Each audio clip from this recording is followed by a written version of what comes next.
All right.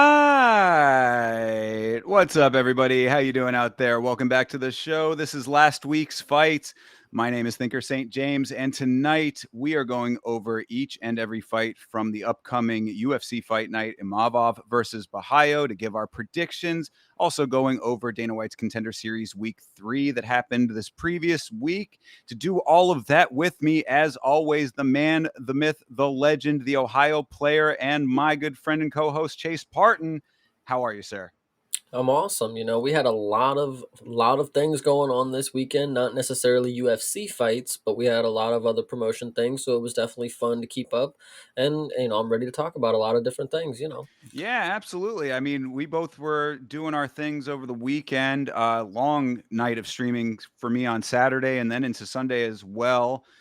Just to touch on a couple of those, I mean, did you hear about this big mess out there in Montenegro with BKFC? No, I don't know what you guys are talking about because I got on Amazon, during the day, and BKFC was right there. I didn't click on it or anything, but it said it right on the front page, like BKFC, watch now. And you guys were talking about that it just wasn't on streaming services, and I'm like, what are you talking about? Like, you guys are clearly on something because I'm looking right at it, and you guys were adamant that something went down. So I would love to be enlightened on why I could not watch BKFC if I chose to that day. Yeah, I mean, it might have been a previous event that you were seeing because I know that sometimes on Amazon they'll have previous events that you can watch on demand there. But no, what happened with BKFC is that I was going to do a watch along. It was the Budva card out in Montenegro, and they had it all set up to go. And then right when it was supposed to start, nothing happened. And I was like, well, I'm here. What's going on? Uh, Broadcast did not start. We get the word on their Twitter account that the broadcast had been delayed, but the event was still going on. Turns out that there was a massive weather incident out there, some kind of big storm of some sort, a lot of rain, a lot of wind, and the broadcast didn't go off. The first portion of the event happened up until co-main. So the co-main and the main event never took place. The rest of the event did take place. No broadcast took place. And then from what I was seeing, I didn't actually have time to read the article, but shout out to Didgery Dave, just showed up in the chat, was doing a little bit of investigative research. And apparently there was some damage to the structure of everything. So like I guess that there was some scaffolding that might have come down. It was apparently a pretty big mess out there in Montenegro for BKFC. So I guess on the one hand, good that they did not broadcast that, so there was no, wide scale broadcasted incident. But on the other hand, still rather dangerous for the fighters, the attendees, the crew. I mean, it sounded like it was not a great situation out there, and no watch along to be had. So bit of an incident as far as bare knuckle goes over the weekend. Well, that is unfortunate, but at least there was, and I'm not saying it in a a way that there was like that, but there was also Misfits that was happening that day, so there was something to watch other than BKFC. So how did that go? It was funny and interesting and okay. I mean, it was not as terrible as I was expecting. It was goofy in parts. It's a lot of influencers doing influencer boxing. So, you throw technicality out the window for some of the undercard stuff. Obviously, a few MMA fighters were on the card: Tony Ferguson, Luke Rockhold, and Till. Darren Till was the main event. Luke Rockhold versus Darren Till. So when the MMA fighters were fighting, it was actually like watching fighting. But there were a couple of entertaining moments other than that. And the main event was actually fairly decent, I have to say. As far as boxing goes, Darren Till did his thing. Yeah, no, I actually I saw the knockout. I didn't watch that one live, but I did have a fun time watching the replays of Rockhold getting folded over. That was pretty funny. But I also would like to mention that the weekend had Dirty Boxing. If you didn't catch that, it was fun. That's what I did the other night that was happening. I think that was on Friday. I Yes, could be Friday wrong. night. Yeah, Friday night is when we had Dirty Boxing, and honestly, guys, boxing. I'm just not a fan of it. I don't know. It really is. You still get the like, okay, so they make different promotions. Misfits is obviously like a straight up boxing thing, but like Dirty Boxing is a new thing that they made. They're like, okay, boxing is too much of whatever. So we're gonna, the real ones go here. But then you still get people clenching and still getting people holding, and like it's honestly just really annoying. And I think I don't know. I was watching and what you said about the Misfits, like when the UFC guys were on, it was fun and it actually looked like fighting. That's basically what was happening with the dirty boxing. Is like the UFC guys were the only reason that I was kind of interested, is just to see how they would adapt to a new situation. Because when you think of a mixed martial artist, they're the ones that can do it all. Like that's what their game is. It's like, they mix in everything. So putting them in different type of promotions where the rule sets are different, it's more interesting than just watching somebody who is training specifically just for that. I don't know. That's just the way that I'm looking at it. Yeah, no, I agree. I'm in the same camp when it comes to boxing. It's just the pace is not it doesn't hold my interest the same way that MMA does. I appreciate the art form. I can definitely understand the appeal, but MMA gives you a lot more to latch onto and to be excited by as far as I'm concerned. So yeah, there's definitely a distinction there between the two. When it comes to the Misfits card, one thing to note, you said it was straight boxing. Actually, that is not correct on this one Oh, because they had their first ever MMA fight with Dylan Dennis and something Spencer, I believe was his name, who was 0-0. Spencer had no record, came in basically to gift Dylan Dennis a victory and a belt. So Dylan Dennis is now the MMA champion of Misfits boxing. nice. Yeah, you're right. That did happen. And continued on, continuing. So Yeah, it was very, very quick. Snatched the neck, got the guillotine off, in no time flat, basically. So that was interesting. The refereeing was absolutely atrocious on the Misfits boxing card. That's another thing to bring up. It was absolutely terrible. But it'll still allow Tony Ferguson to get a win over the Salt Poppy. So that was great. It was a little bit goofy to see Tony crying and praising Jesus on the mat. Yeah, he really was very, very happy to get this win over a dude who runs in place on TikTok. So yeah. shout out to him, though. I mean, obviously he did win the fight and he was in desperate need of a win. So good on him for that, I guess. And that's really about it for Misfits boxing, aside from the knockout in the main event.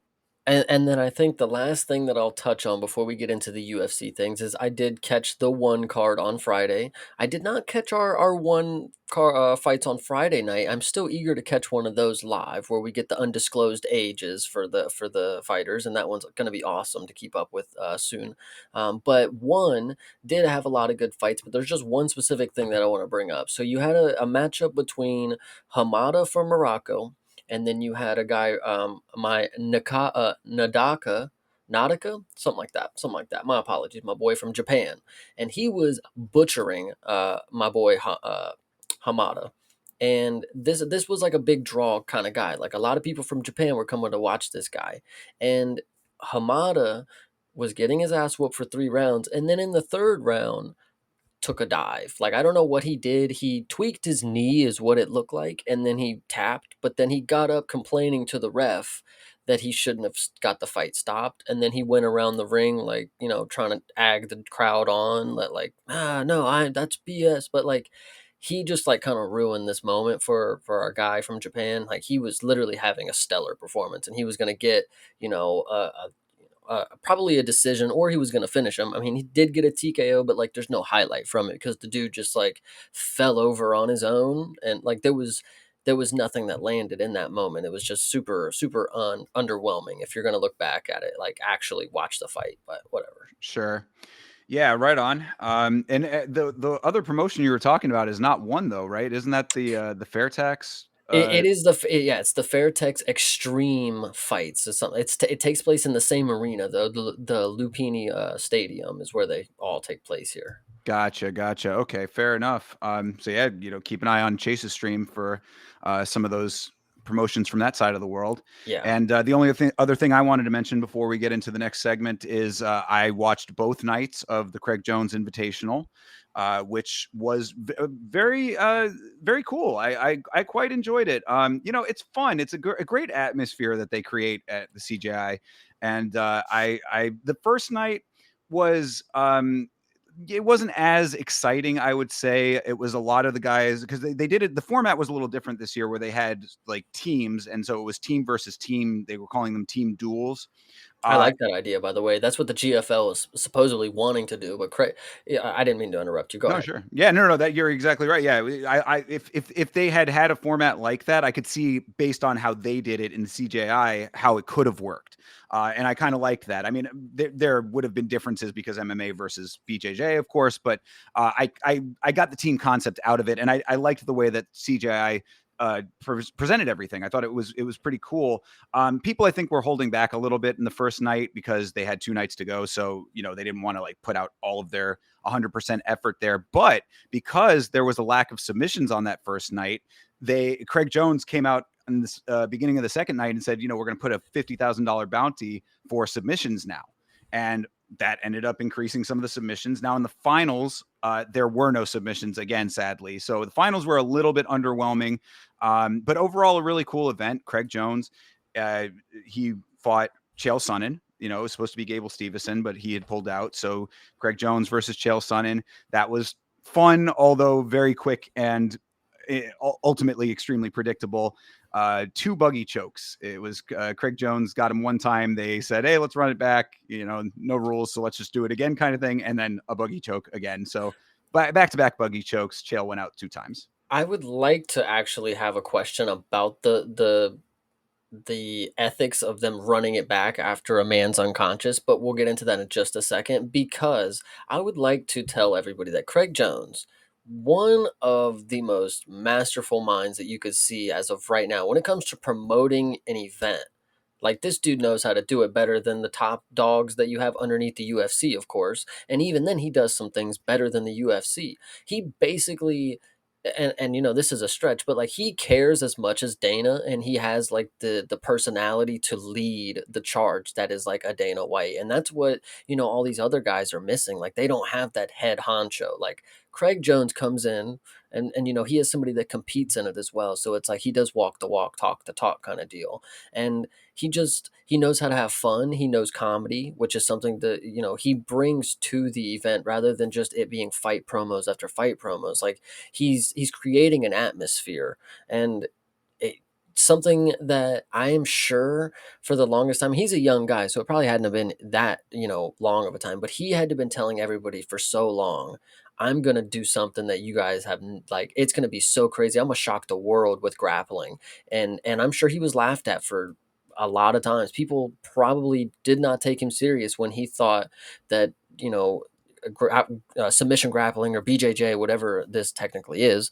that it could be like a top market thing that people would actually come watch it, and free on YouTube the way that he wants to have that method.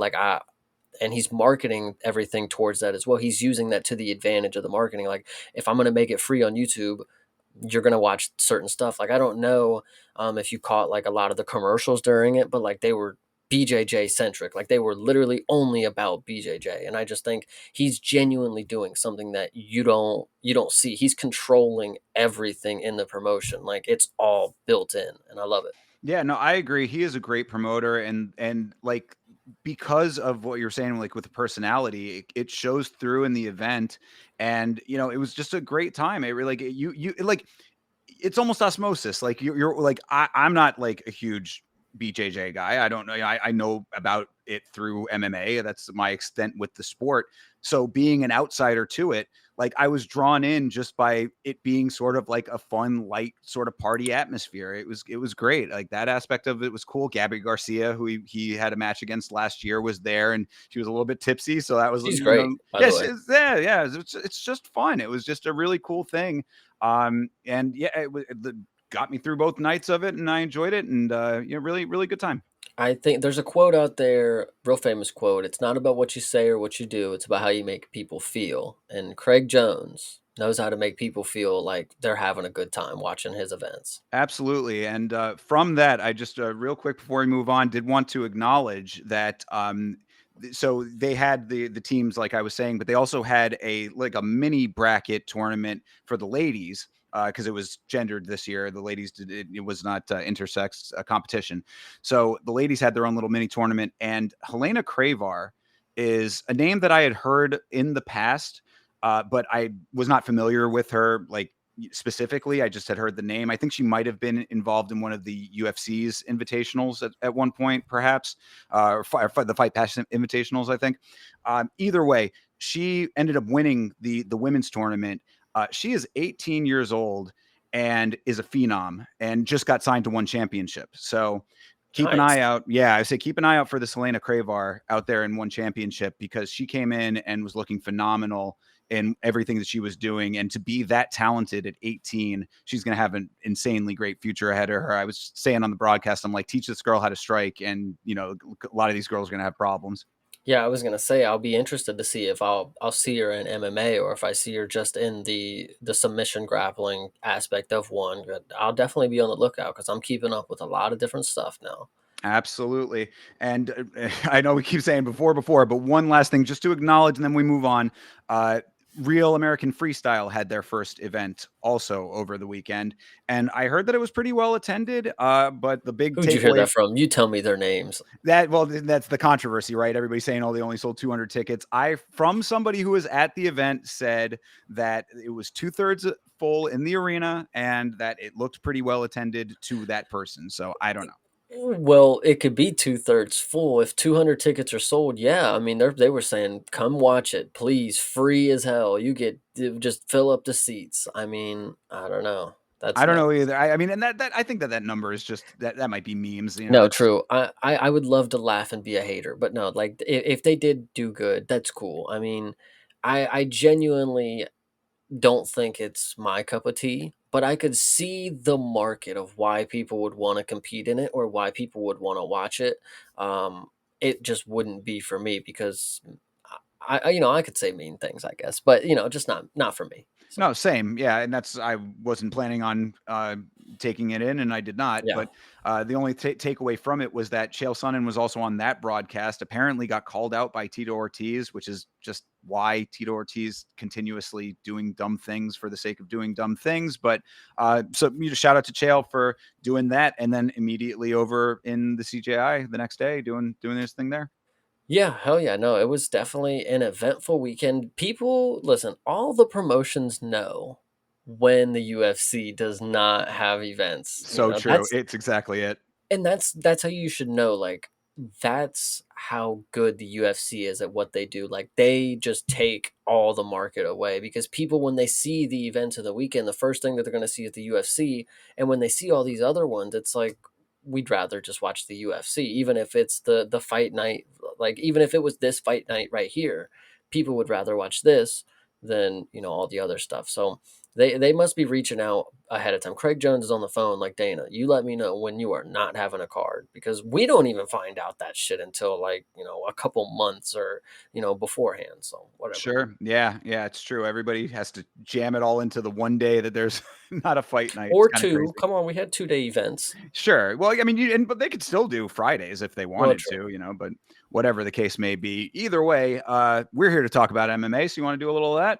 I would like to shout out the chat first before Sure. we move into this. Absolutely. I'm gonna do it. Yeah, sorry. All I right. would like to. I can't even scroll up, so I can only see Big Boar's MMA. I can see Didgeridoo Dave, of course. Hydra has been here, of course. And is that everybody? Yeah, that's everybody. Okay, just making So sure. far, yeah, Good deal. appreciate all you guys. Thanks very much for being here.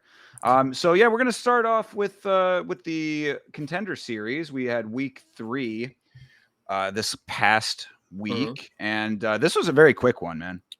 Yeah, no, I did not stream this one, and specifically, I didn't feel it was necessary. After the first week, I was skeptical. I was like, I can't sit here and believe we're gonna have multiple weeks of nothing, right? And so I get Dad to watch this with me. I'm sitting here watching Contender Series live with Dad. I got to make sure he gets an opinion. I'm like, bring the good juju. We need good fights, and we unfortunately did not get many of great ones. And we'll start off with this first one.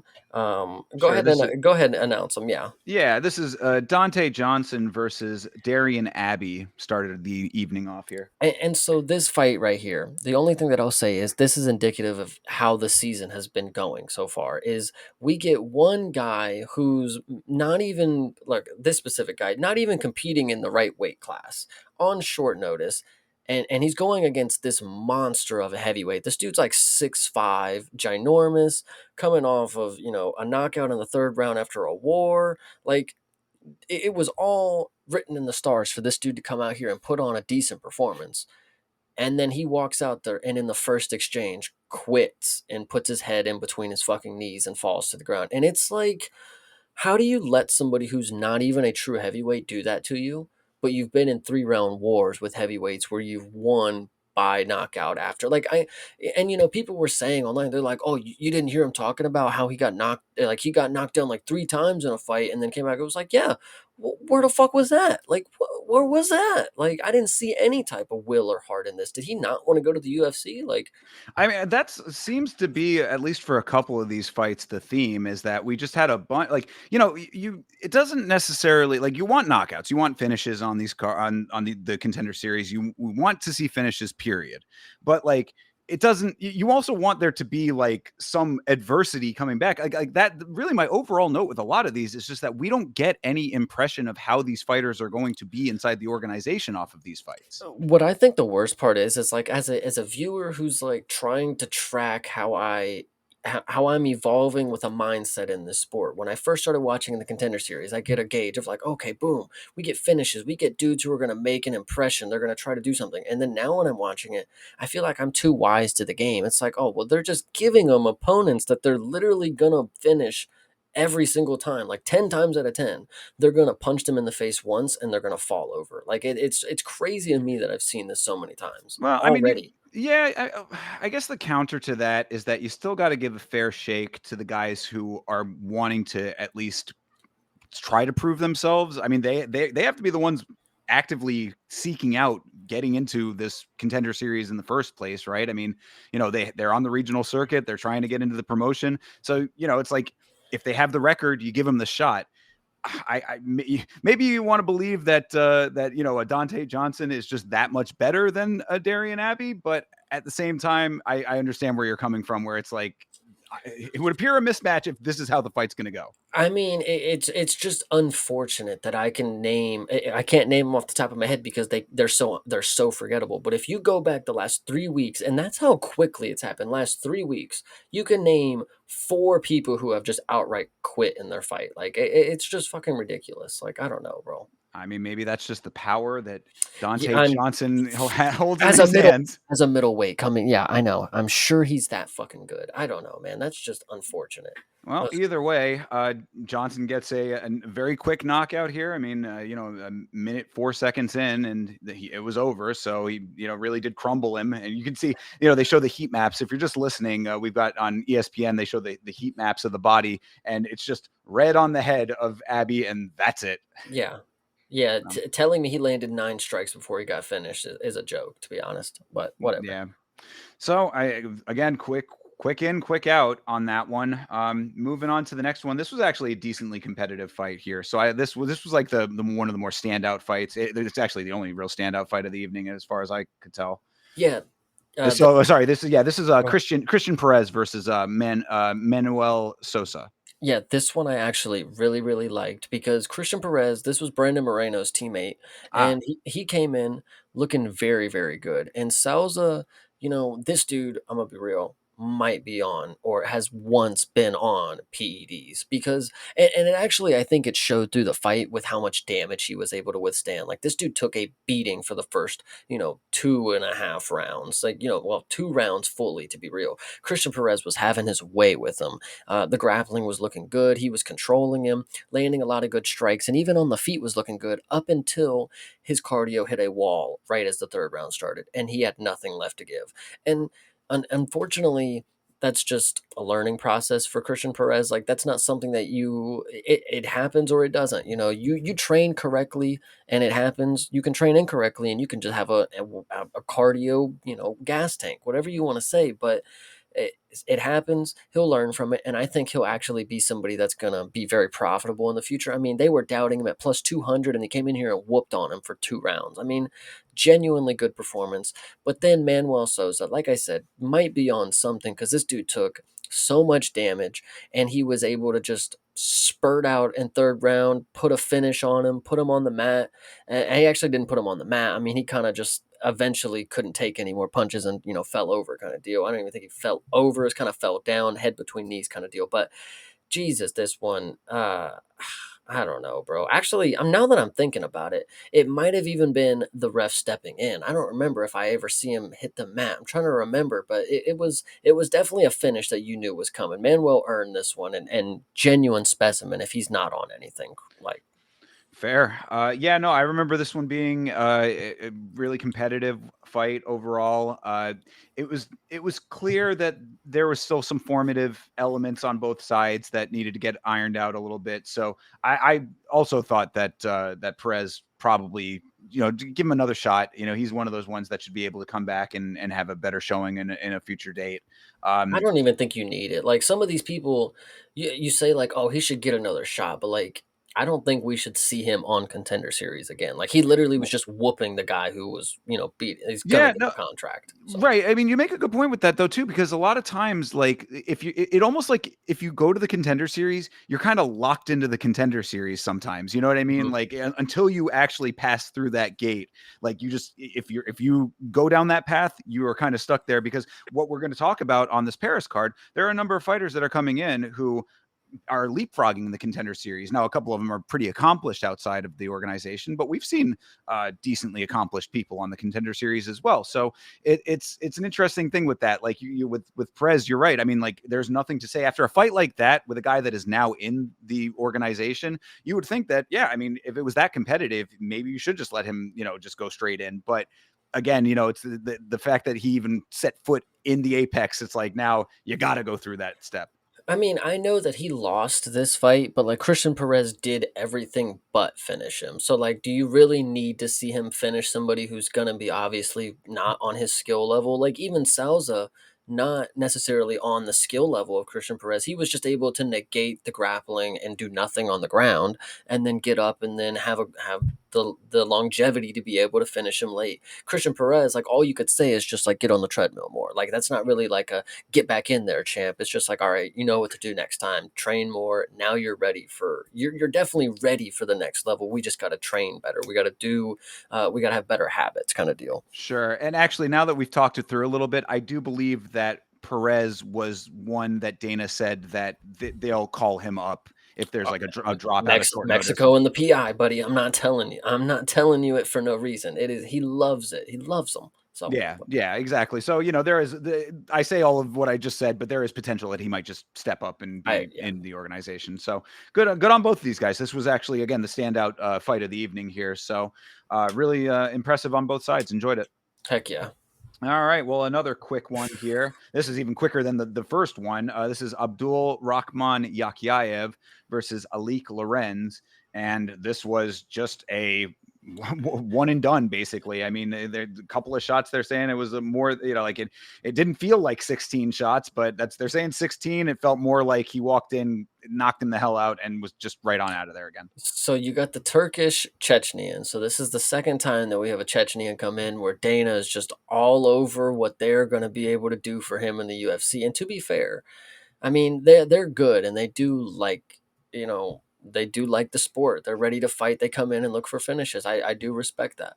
Continue to do it in the UFC. I'm a big fan of it, but not all Chechnyans are fucking world beaters, guys. Like I don't know. It's not a regional thing. It's a put in the time and the work thing. So whoever shows me that they're doing that, I'm ready to see it. Yeah. So And I believe I saw on Twitter that Yakyaev has been booked already. So I mean, this is another one where get a good win and they just shoot you right in. So I think I'm pretty sure that that's what I had seen. So now he did the easy part is out of the way. You got the entry level exam is taken care of. So let's see you go do it again in the organization. But I stress one more time here that when you see such a quick finish on the Contender Series, it does not give us the data that we need to make accurate assessments about how they're going to compete against the level of competition that they're going to be facing in the actual organization. So off of what we saw, cool. It's always nice to see a real quick, easy knockout, but what we're in for as far as Yakyaev goes in the UFC remains to be seen, in my opinion. 100%. All right, and yet another one: Damon Wilson versus Mauricio Barbosa. Barbosa, I thought actually this was a little bit more. You got to see a little bit more out of this fight, and I remember being pretty impressed with Barbosa.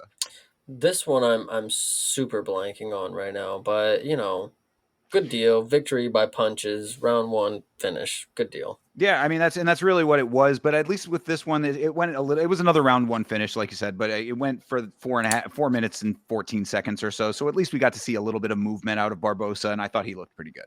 I do remember this one. This is the nomad. This is the guy who bought the RV so he could travel across the world and train and stuff like that. Damon Wilson is that guy. And then my dad was sitting there. It's like, this guy might be tough to put away. Not at all. Not at all. Not in the I slightest. Yeah, no, it's pretty funny because I think it was last week. It was with the Chechenian, Sursakayev. Uh, he picked him. He was like, I think he's gonna win it. He's obviously a minus 1,500, and then he goes out there and kicks the dude in the stomach, and he yells and quits or whatever. And then my dad's like, I told you, man. I told you. And I'm like, okay, here we go. So this one was pretty funny because he was like, this guy's gonna be real tough to put away, and then he fucking quits like everybody else that we've seen so far. And he's like, this fucking show sucks right now. Like, why are these guys like fighting like this? So it's pretty funny. Your dad sounds like he could be fitting right in with the rest of MMA Twitter. Dude, I know. That's why we keep him on Facebook in the void. There you go.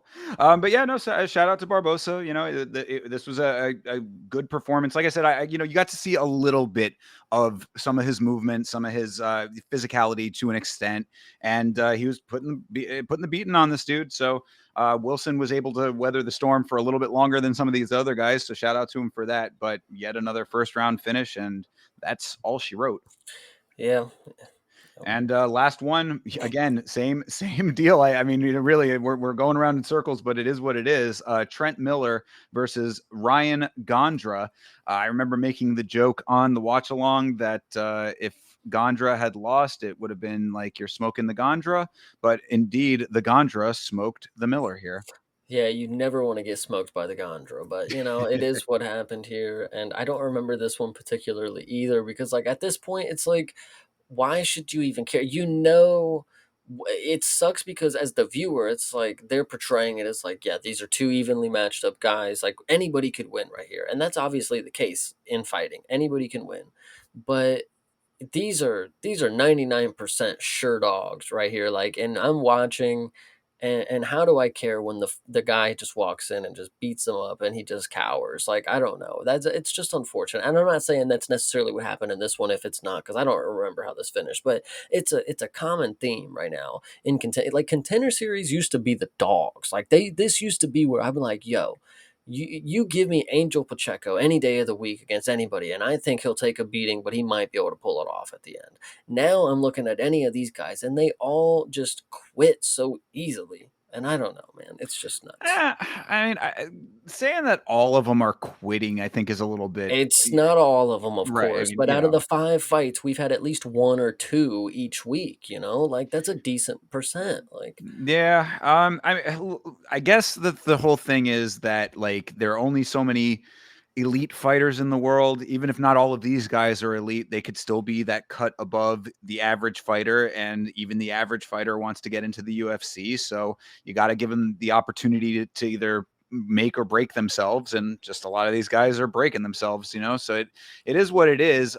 Again, I my biggest thing is not that. My biggest thing is the lack of data, because once you bring them into the roster and they are now active fighters that you're going to have to see going up against more seasoned fighters that have already been through the rigors of this sport, you're going to find out that a lot of these guys, you can get it a nice, easy win, because essentially what the Contender Series is to me is just an extension of the regional circuit. You know what I mhm. mean? All you're doing is taking the regionals and you're putting it on the UFC stage. And, so it's like, yeah, they can continue to get those lower level wins, but now you've taken that element out of it. They're in the organization proper. What can they do there is going to be the big question for a lot of these guys. And we've been seeing some good ones lately, your Malcolm Wellmakers and, your Elijah Smiths, like a couple of these guys have been coming in and really doing some good work. So there's nothing to say that these guys couldn't be that as well, but we don't get the information from these fights. And that's why it's a little unfortunate to me. Yeah, I think that's a good actually thing to point out is these are just the top guys of the regionals. Like these, just like in the first week with Georgie Mangos, I think that George Mangos, Georgie you know, Mangos, yes. that was the top Australian guy versus the top, whatever the other fucking bum guy was, Arkansas fucking wrestler, Brazilian. I don't know what he was, but either way, these are the top of the region guys. And what the only thing that you should take away is just understanding that some of these regions just might not have a top fighter coming out of their place. Like some of these guys just really suck. Like, and it's promotions like that you could look at. Like, sometimes they'll come out and be like, "Oh, LFA, like this guy might be really good. He's from the or Cage Warriors." Like, but then some of them, you look at this Trent Miller dude, wherever he came from, it's like, was there not a middleweight better? Like, I don't know, but not necessarily. I'm just picking him out of a lot I here, get it. not Yeah, I necessarily, but gotcha. Sure. so Well, and I mean, we're going to talk about that on the Paris card coming up here when we do our predictions too, because there's a bunch of guys coming in off of other promotions that are rather accomplished in those promotions.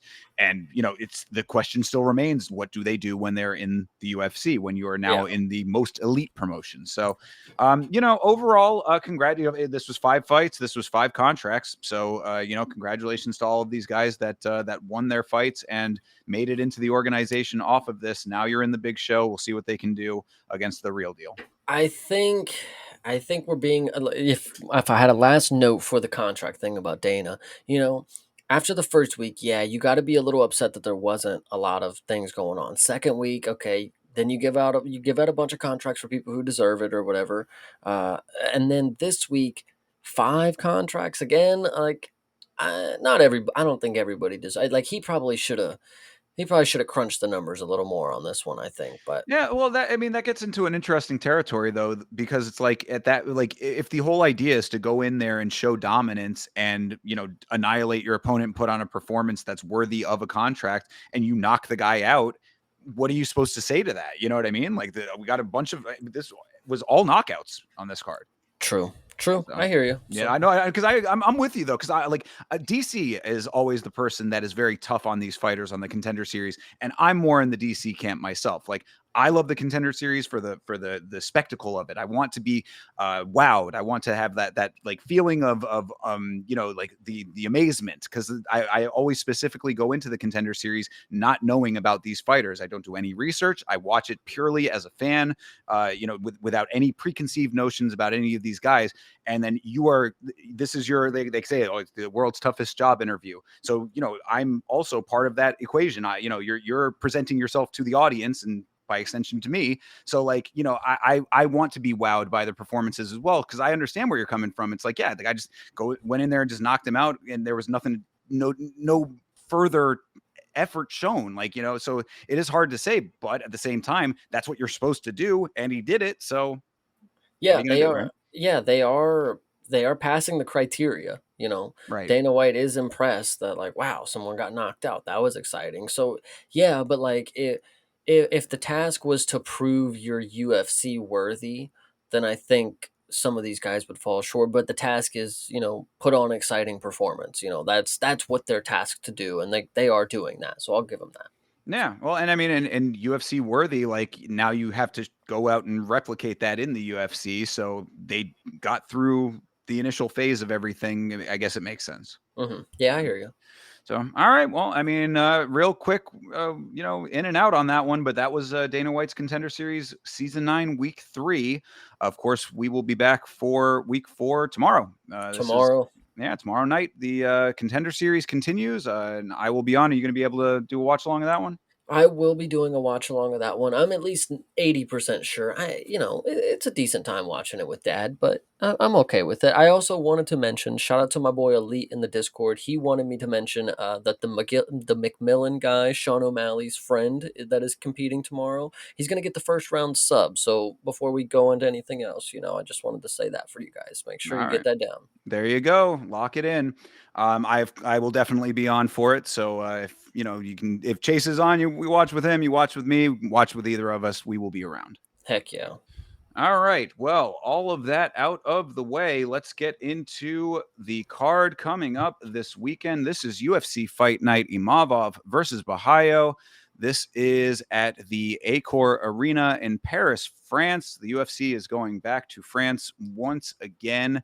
And of course, we have our feelings about this thing. So we're just going to do our predictions here. And I guess we can get started with the first fight of the evening. Actually, even before we get into the first fight, I did want to mention, and I will bring this up.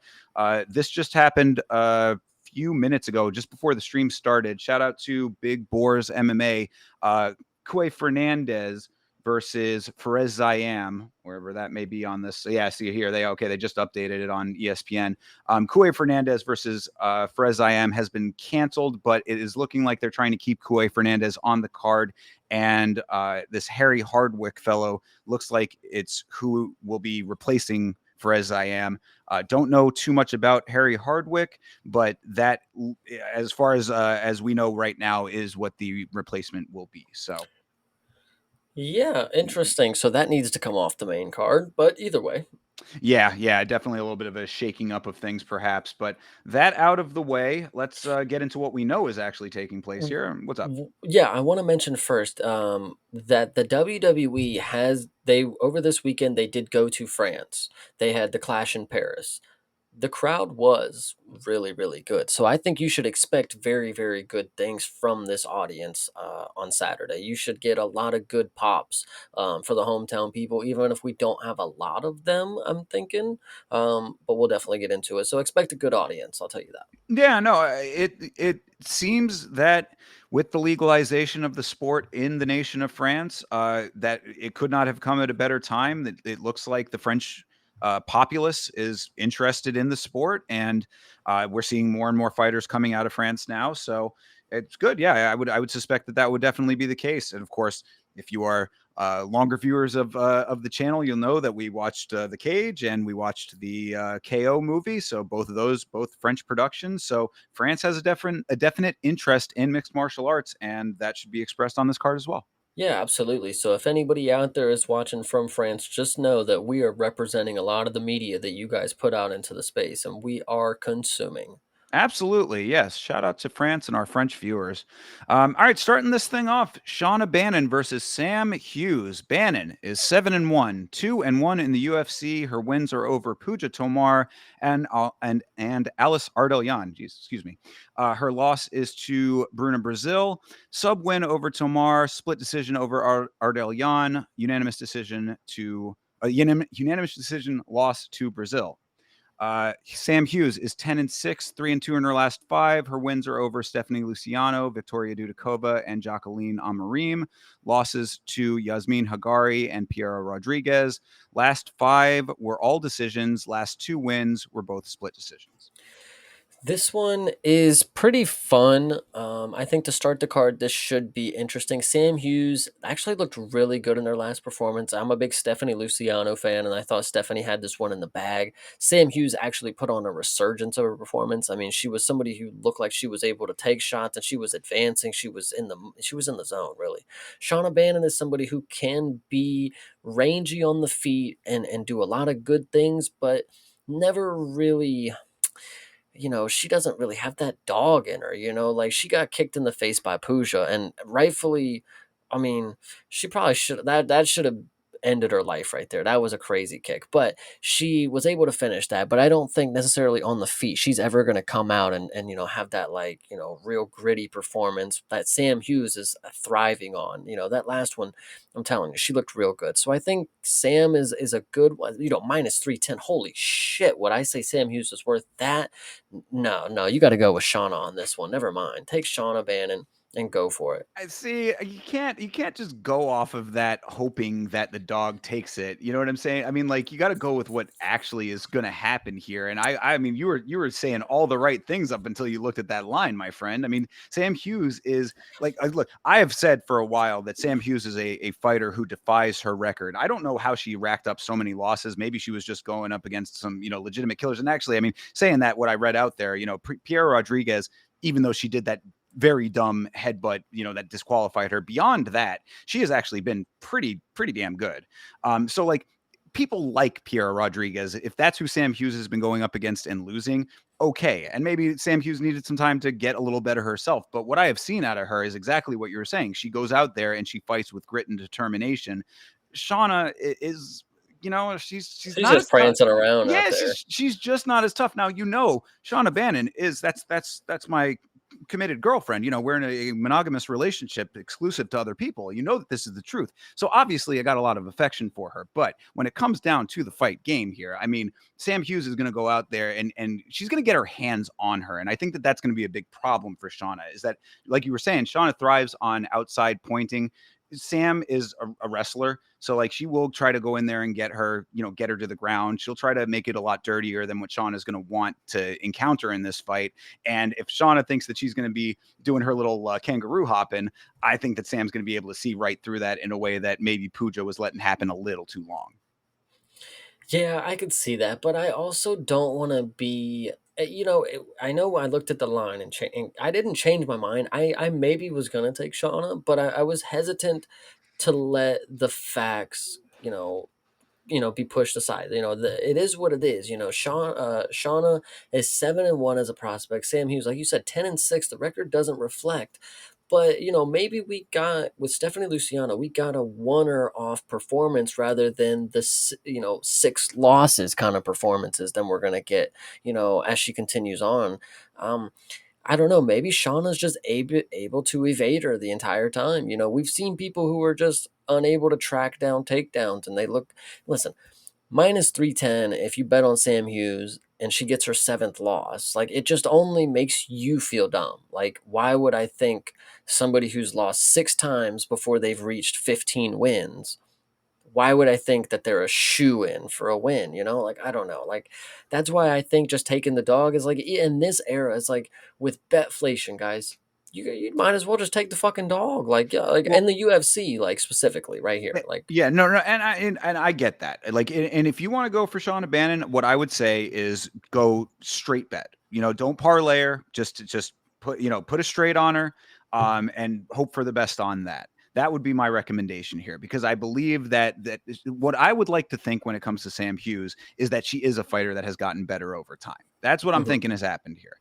Bannon, still early in her career, she has the ability to take a loss and still, be okay. Like, she's going to come back. She also, one thing I would like to see out of Shauna is to show us that dog. Like she has the ability in every fight to go in there and be like, I was getting pressured. I was, I was up against the ropes. I had to really fight through it and come back and overcome. I don't think that we've necessarily seen too much of that just yet. Maybe a little bit in the Alice fight, but Mhm. other than that, like I feel like she's had kind of competitors who are sort of on the same plane with her in the level of intensity of the competition. Sam, I believe, is going to be a little bit more intense. Shauna can rise to that occasion. So I'm not saying it's out of the question. I mean, I do think that Shauna has some decent, like, fundamental skills. Like, her kicks are really nice. Top striking, not as impressive, but like she can get away with a lot with her kicking and the ranginess that she has. Um, there is potential for the upset here. Put a straight bet on Shauna. That there's nothing wrong with that. But if you want to go off of what I think is actually going to happen, I think that Sam gets her to the ground, and it stays on the ground for a decent amount of time, because Shauna's not going to be able to handle what's going on down there. you know and I know this is this is me purely making assumptions, not basing that off of any information that I have. I don't talk to any of these women, but Shauna seems like, as somebody who's 7-1 at age 31, like, she seems like she's in the position to make adjustments that are going to be major help to her career. She could still learn new things. Sam Hughes at 10-6, I know 33 is not too far off from 31, but, like, she's at the point in her career, it's like, we ain't learning nothing new. We got the game plan. We know how to win. We've done it 10 times, so I don't know. That's just the way that I think. I think Shauna might come in here with something that would shock us. That's just my opinion. Could be. It could be. And I mean, and more of what I'm saying when it comes to Sam is that she's already made the adjustments. Like, I think Hmm. that we have been seeing time over time, because if you recall, Sam Hughes was like underdog in like the majority of her fights. Like, I would say going back at least like 3, 4, 5, maybe. Yeah. So like she had been counted out a whole bunch, and there were a couple of them where it was like she was a heavy underdog and ended up winning. So it's like she's already kind of like shown that she's made some forward progress, in my opinion. And I think that just is going to carry through here. But like I said, if you're going to go for Shauna, nothing wrong with it.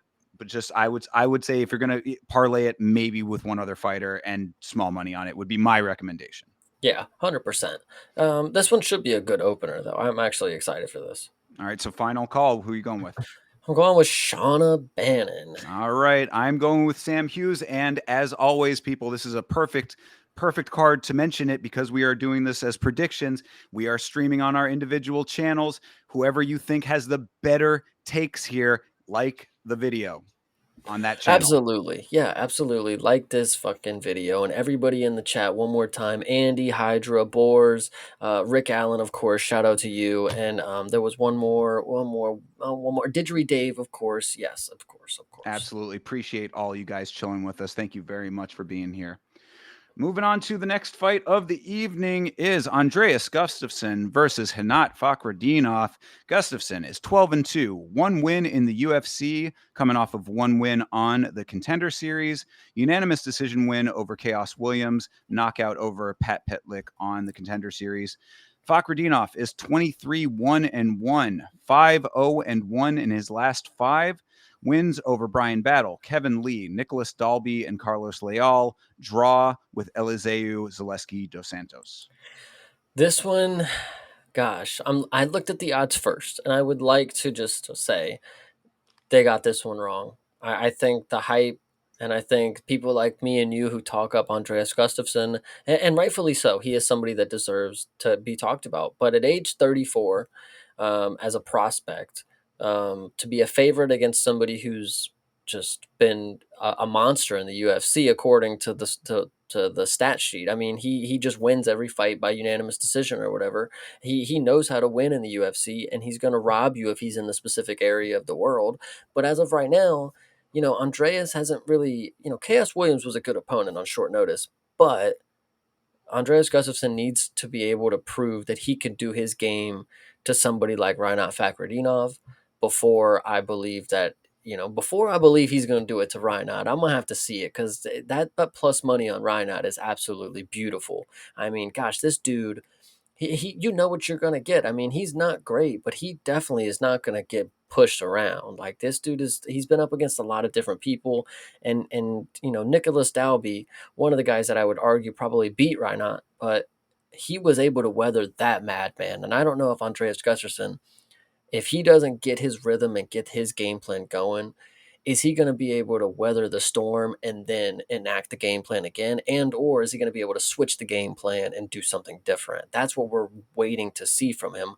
But at age 34, and somebody who just kind of walked into the sport kind of deal, like, and already had a major injury. We didn't forget about this. He had a major injury to his neck. It's just hard for me to see that he's going to walk in and just dominate this fucking sport, even though he is very unique when it comes to his fighting style. So, Yeah, I think you're making some good points there. I mean, he's 34. Fakhretdinov is 33. So, I mean, as far as age-wise goes, they're similar. I understand what you're saying, though, is that like he's coming in a lot fresher, a lot newer, and Fakhretdinov has had a long record. I mean, like that's the crazy. Like if you bring up his record, it is just all wins. I mean, like he's got the one loss there and the one draw, and then aside from that, it's just a big block of W's. But what I would say to that is that he is coming from a specific region of the world where they fight a whole hell of a lot, and people might say that that record might be slightly padded. Either way, we've seen what he has done in the UFC. So that being said, it is a tall order to think that Gustafsson is going to get his way in this fight, because if you looked at the two that we have seen in the UFC, counting the Contender Series, came into the Contender Series and got some great elbows inside a clinch to get a knockout off of that.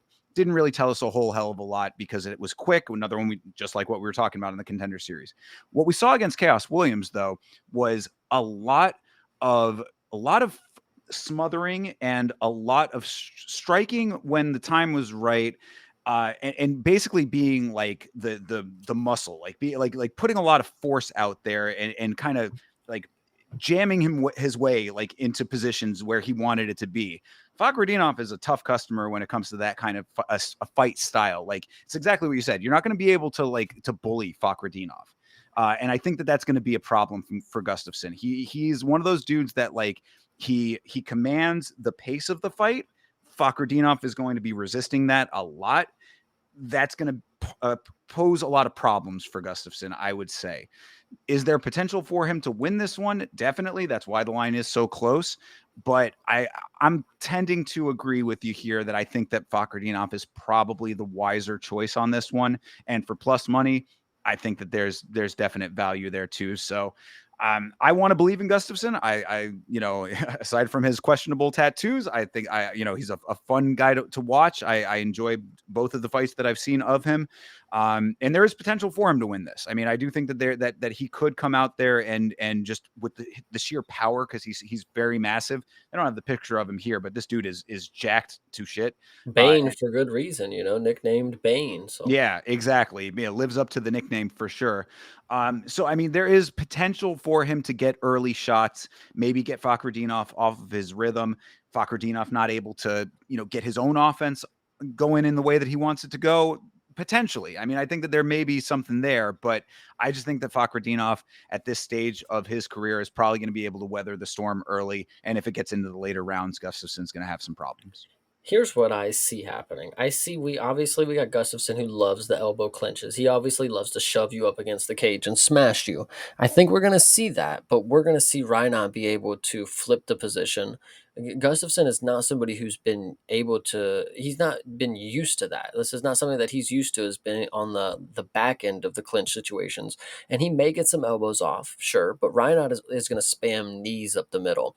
Gustafsson is going to gas so quickly after the first round because he for somebody who fights the way he does have a crazy good gas tank because he just walks in there and just mauls people, and then just that's what's so scary about him. He just never stops, and he can just smash you for 3 rounds. But that's with no opposing force and him just doing what he wants, and he's comfortable. I know this has little relevance, but if you know the famous boxing legend Butterbean, the biggest boxer you've ever seen, he never got tired. He had great cardio, and it's just because he was comfortable all the time. He just never really had to feel like he was in danger, kind of deal. And I think once Gustafsson feels a little knee to his sternum, he's going to start to feel a little more on his gas tank, and the elbows are going to come a lot slower. They're not going to be as powerful. And I think Reinhardt is going to slip away with actually, to be honest with you, I think he might go ahead and finish him by a TKO if I had to be real. So All right, it could be. Yeah, I'm going along with the line of thinking for sure. It's just because again, going back to the Chaos Williams fight, like Gustafsson got his way so quickly in that match, and then there was just nothing coming back. And I do think you're exactly right that what I will say is that if Gustafsson is able to overcome what Fakhrudinov puts out, if Fakhrudinov is on his game and trying his hardest and getting off what he wants to get off, and Gustafsson still can do all of what he does, then maybe we need to reassess how we're looking at Gustafsson going forward, because he might just be him at that point. But until that happens with this fight, I'm in the same camp here. I think that Fakhrudinov is going to be able to weather anything that he's putting out early. And I mean, I don't know if I necessarily believe that he's gonna fold off of what you're saying, like the knees up the middle, but no, it's that's gonna not going to finish him. No, well, it'll be punches, but whatever. I mean, my point is, I don't necessarily think that it's like going to go down 100% that way and like be just like a shift kind of thing happening. It might just be like a war of attrition for a long time, and then it just may the better man win kind of thing at the end of the day could end up happening. This could be a decision win for Fakhrudinov. But if it goes that far, I think that Fakhrudinov probably ends up on top of that. yeah, 100%. So, all right, both going Fakhrudinov then. Going Fakhrudinov. Hurts my heart to say, because I do like Gustafsson a lot, and I would love to see him, pull off something amazing here. It would be really cool. And it's just amazing to me that this fight is even at welterweight. They are both fucking massive for welterweight. But True. yeah, True. so we'll see. But yeah, I guess all right, both going Fakhrudinov on this one. Yep. Moving on, Brad Tavares versus Robert Brejcik. Let's see here. Brad middleweight Tavares. goat, Brad Tavares, Oh, by the way. you know it. Come on, bro. You know this to be true. Brad Tavares is 21-11, 2-3 in his last 5. His wins are over Gerald Mearshart and Chris Weidman. His losses are to Jiyoung Park, the Iron Turtle, Gregory Rodriguez, aka RoboCop, and Bruno Silva. Yikes. Brychik is 17-6, 0-1 in the UFC. Unanimous decision loss to Ihor Potieria. 4 prior wins outside of the UFC were all knockouts. When you said everything there, the only thing that I take away, and I just want your opinion. What do you think when I say that Brad Tavares' name is in the same circle as somebody like a Kevin Holland or a Michael Olajaychek or a Rene de Ritter, because he also beat GM3, and they only give GM3 to worthy people that they want to have on the resumes. Like beating GM3 is good to have. Brad Tavares, is he, what do you say about him being in the camp of those guys? I mean, I know he's been around forever, so it's like finally we get that out the way that he beat GM3, but that didn't happen a while ago. Why, it happened just a little bit ago, kind of deal in the grand scheme of things. So what is really here for us with Brad Tavares? I mean, yeah, like when you put it in the context of the win over Gerald Mearshart, like I definitely think that there's a bigger variety to those people than than like having Mearshart as the connective tissue would lead one to believe. Definitely a wider array of skill sets in there than maybe Tavares is, should be included with, perhaps. But that being said, Tavares is a tough customer. I mean, granted, he does have a decent amount of losses on the record. It's been a spotty career overall in the big picture, but he's technically sound. I mean, I think that he's as technically sound as Mikhail Olashechuk.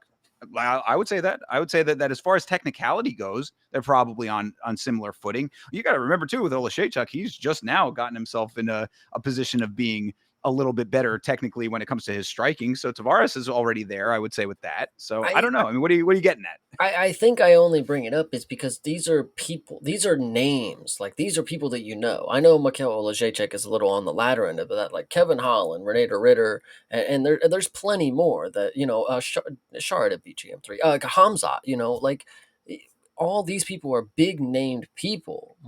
These are market guys. Brad Tavares being one of these guys that fought GM3 is like, I think it was in the Apex, but I don't know. That's the one thing that I think about when I think of this fight coming up here is like he's fighting third now on the Paris, fight night. It's like what is he's just in the middle of the game. Like he's never gonna advance to being like the co-main or like doing anything like this in his point of view. To be honest, he's been very boring. But he is somebody that at the time when I first started watching him and he came in and beat Chris Weidman and kicked him in his leg every single fucking time, like I was like, boom, I'm on board. Okay, Brad Tavares. But then as we go on, he's seemingly done nothing in the time that's happened. Yeah, So no, I mean Tavares is a middling talent. To be perfectly honest, I mean if we're calling a spade on that one, yeah, I mean there's really not much more. Like the fact that he's matched up with a dude who is 0-1 in the UFC right now after the career that he has had should signal that. Aside from GM3 aside, like that's more of where I would be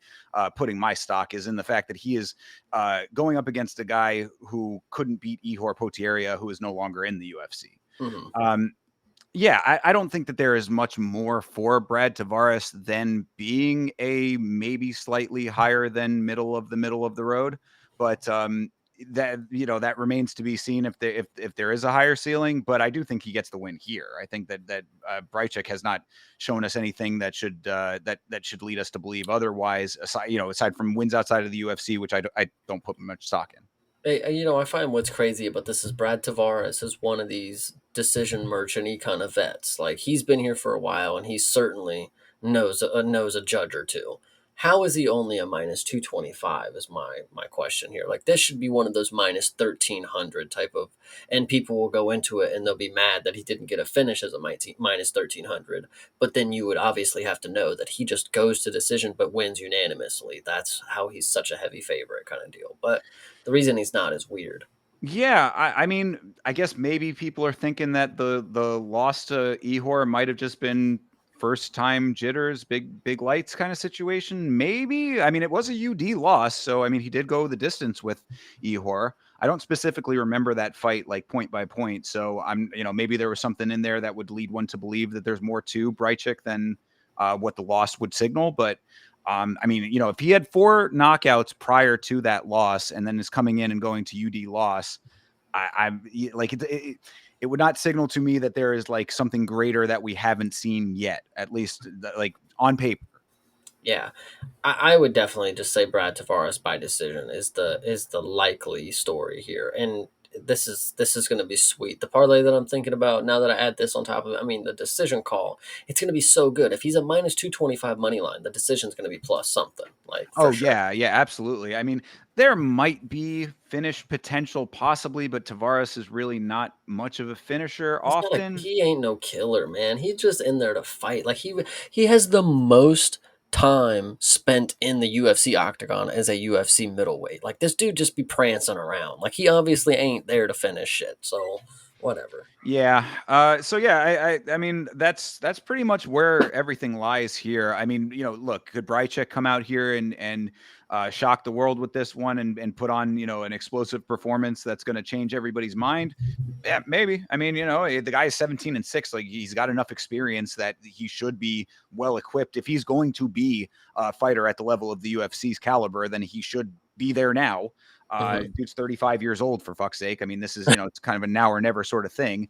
Um, 0-1 in the UFC at 35. Love to see it. that's what Love I'm saying. So it's like, they're like, it's a shit or get off the pot situation with that.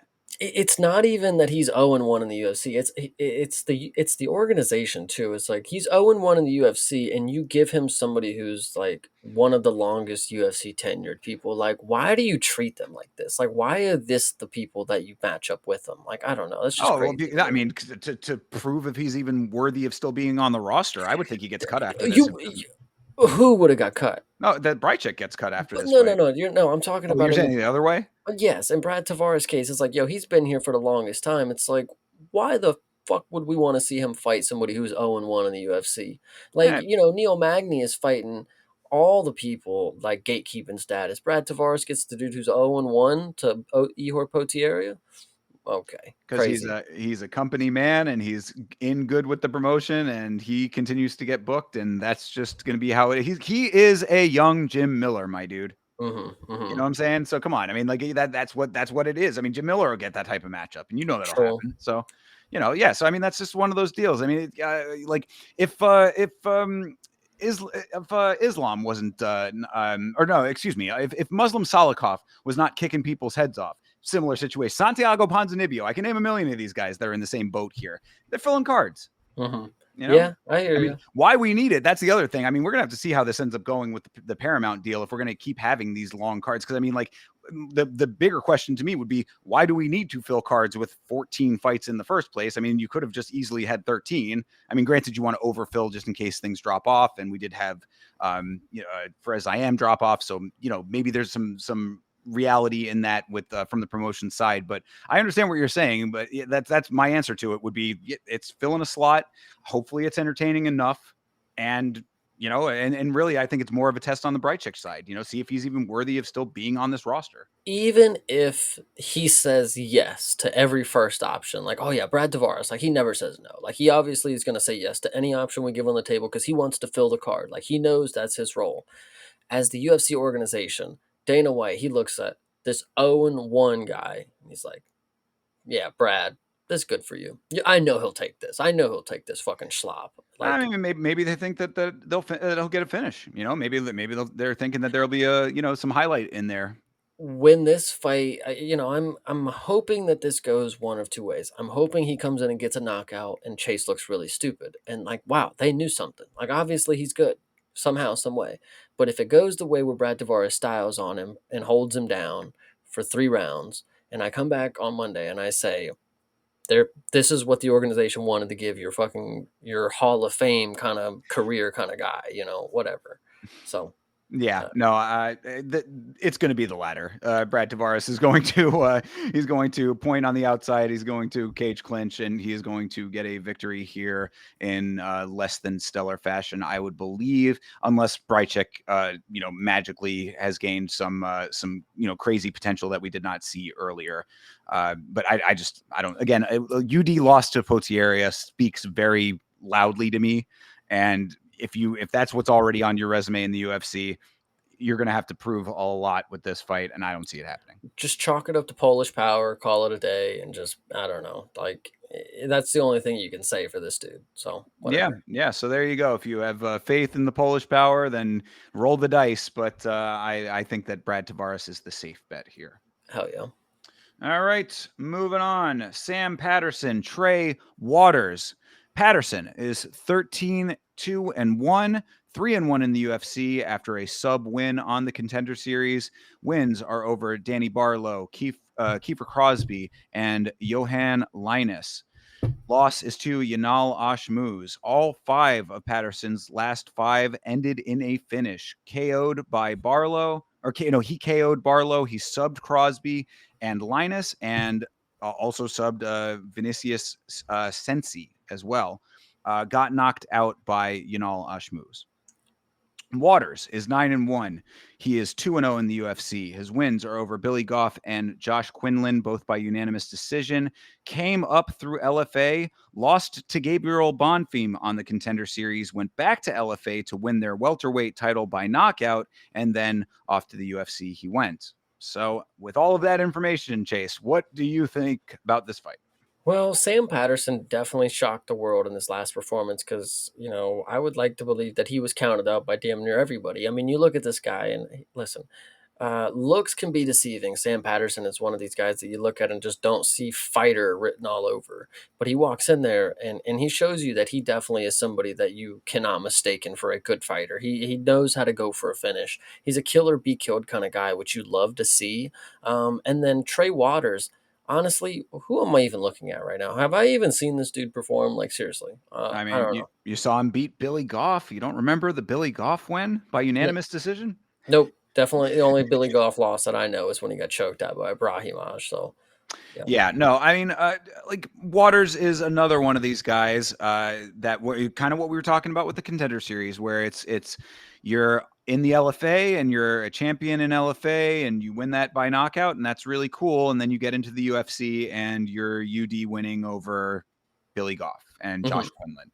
So I mean, based on what we have seen out of Sam Patterson, he's another one of those dudes that I feel like even myself that I've counted out. Now, Sam Patterson did get knocked out by Yanal Ashmuz. That's not great, but that sure. was also very early. So, I mean, as of what we've seen now, like you said, killer be killed kind of guy. Definitely a dude who doesn't necessarily look the part, kind of a slightly more unassuming dude. Not unassuming, but more of just like average Englishman, I would say. English Chase Hooper. Yeah, something along those lines, perhaps. Just your average run of the mill English gentleman, but he goes out there and does his thing. I mean, I remember the last win that he got. I was like, oh, okay, Sam Patterson. He actually might be that guy over here, And so I remember at that time saying, I think it is time that that I put that proper respect on Sam Patterson's name and stop counting this guy out as just your average run of the mill guy. Trey Waters has not done that for me with those 2 wins that I had described there. And a win in the LFA, even being a champion coming into the organization doesn't speak as loudly as what I've seen out of Sam Patterson. So I think that Sam Patterson takes this fight. Yeah, I would like to believe that Sam Patterson goes ahead and gets another finish, but since he's done that for the last couple in a row, I'm gonna go ahead and say decision for Sam Patterson. We're taking another tentative decision on this one. Yeah, I'm also kind of leaning in that direction because I do think that Trey Waters is tough enough to weather the storm. I think that he's probably going to maybe get into some submission situations that might be problematic for him. If Sam Patterson is going to get a finish in this, I would probably tend to believe it's going to be a submission. A knockout of Danny Barlow.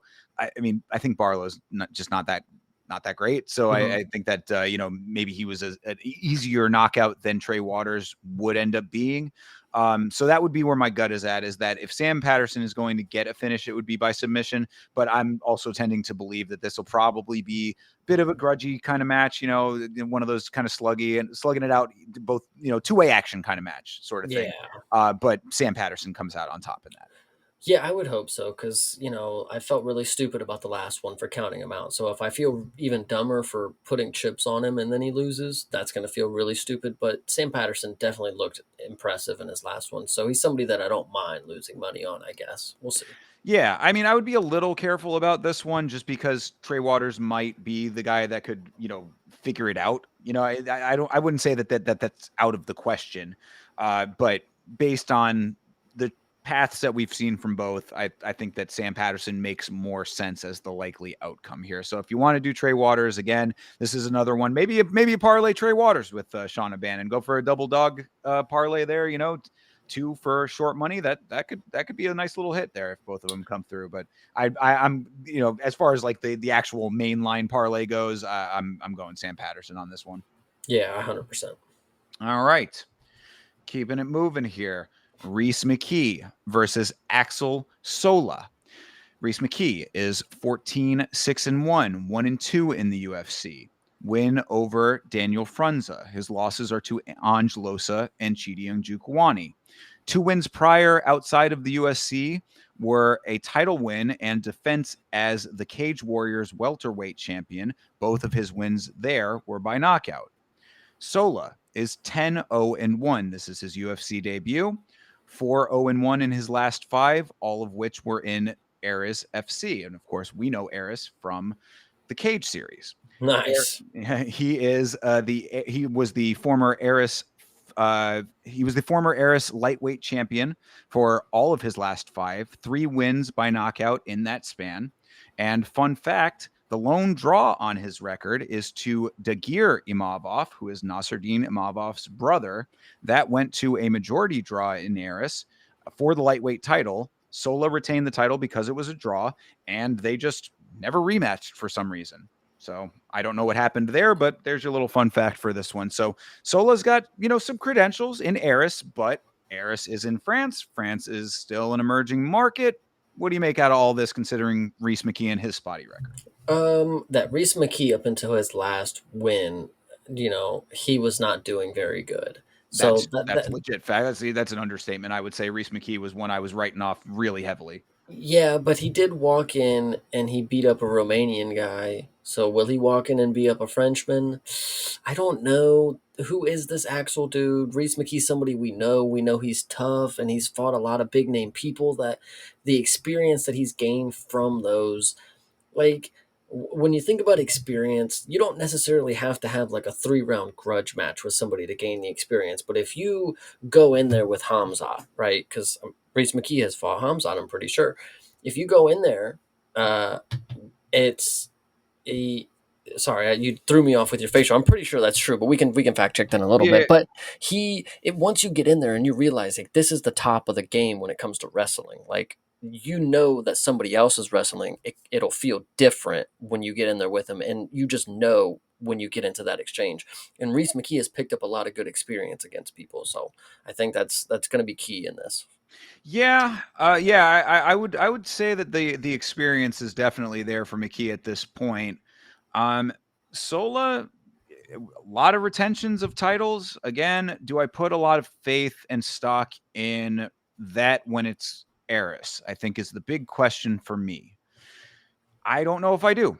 And I Mhm. don't. I mean, I'm not trying to be disrespectful to Eris as a promotion. I think that they, are definitely doing good things out there for MMA in France. Um, that being said, though, honestly, this is one where I really like the matchmaking because this is the exact right type of fighter to be putting up another promotion champion against. Like we've talked about, and we're going to talk about one a little bit up the card here of a guy coming in outside of the promotion that got shot very high up in the pecking order when he came into the promotion.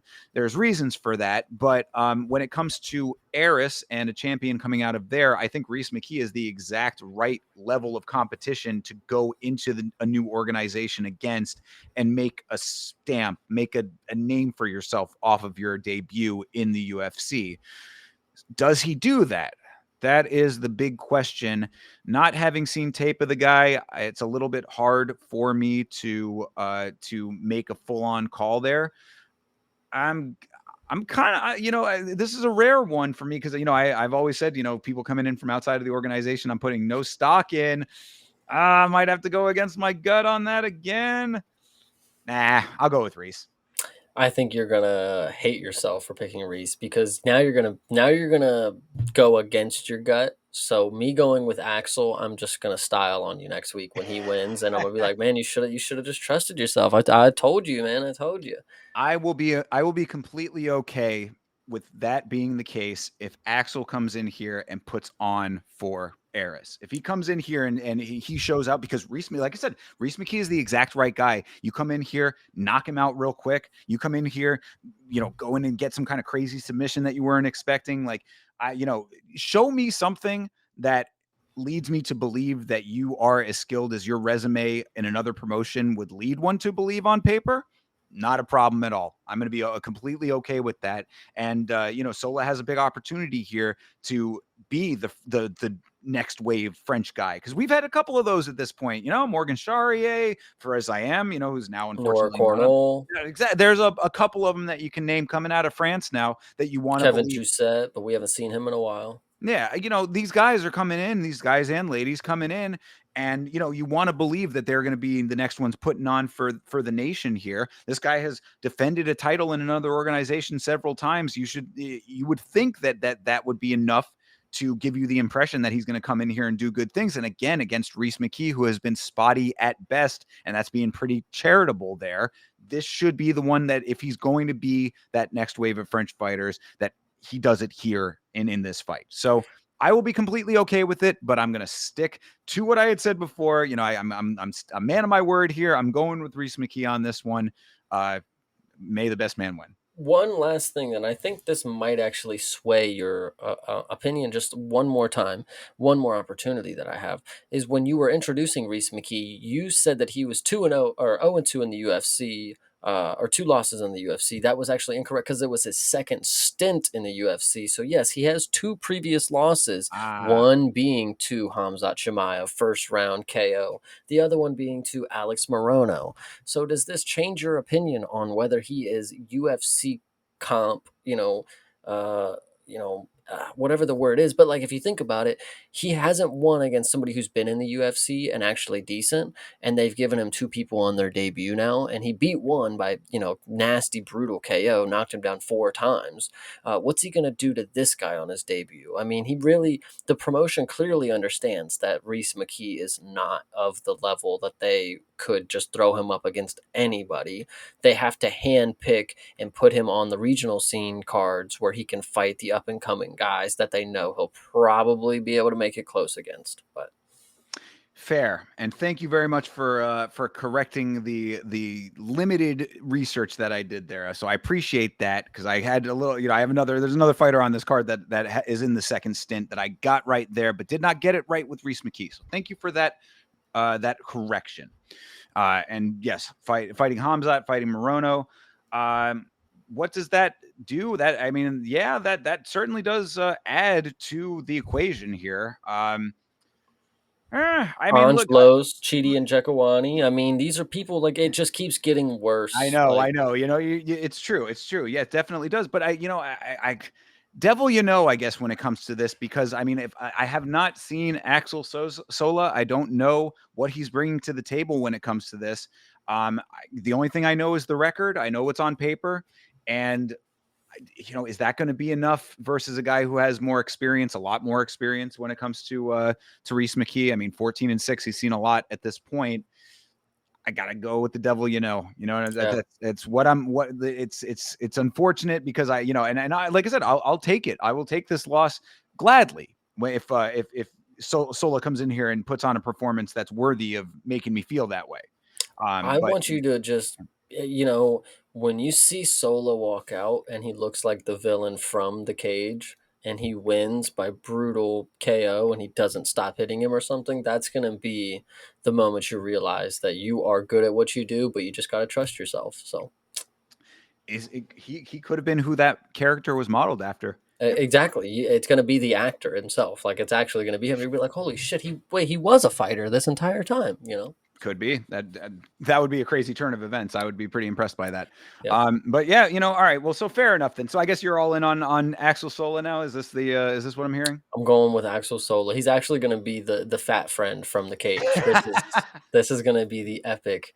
This is what they were setting up. I mean, France knows how to play their part, and it's chess, not checkers. So I love it. walk out with the girlfriend too. She's gonna be in his corner. Hell yeah, I like that. Very good. All right. Well, fair enough then. And as I said, Sola come out here and put on a great show.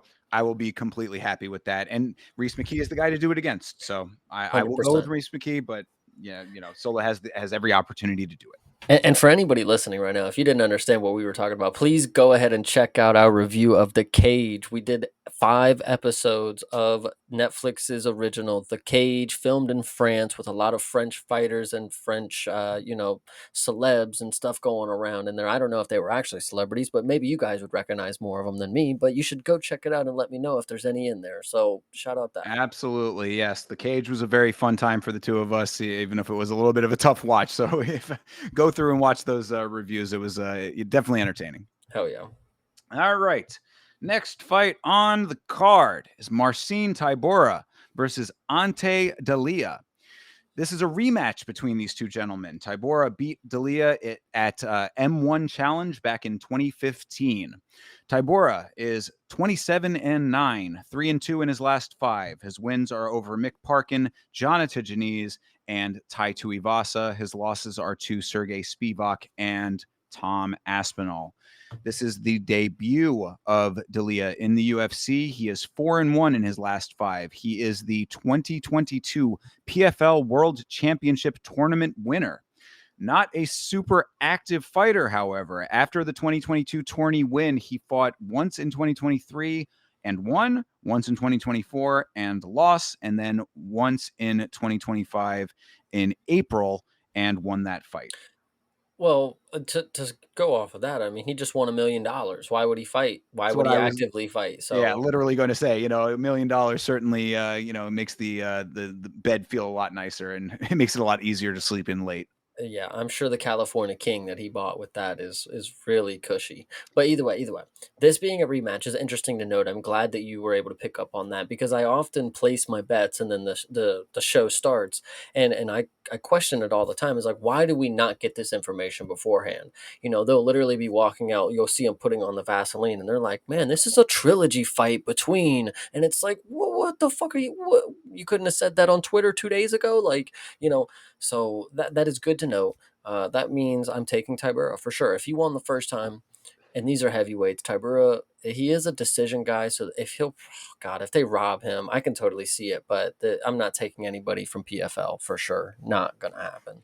Yeah, I mean the fact that this is a pick'em under those circumstances is pretty crazy to me. I mean this is Tabora at -105 on this book and Dalia at -115. So I mean basically a pick'em, pretty much a toss up there. I'm all in on Tybura on this one as well. I mean, granted, there is something to be said for going through a tournament system and beating a large number of fighters through that tournament system, but it is PFL. And if I stuck with it for Reese McKee, I'm sticking with it for this one as well. And the fact that he already beat this gentleman in 2015, I don't see any reason why there should be anything to lead me to believe that he doesn't do the exact same thing again.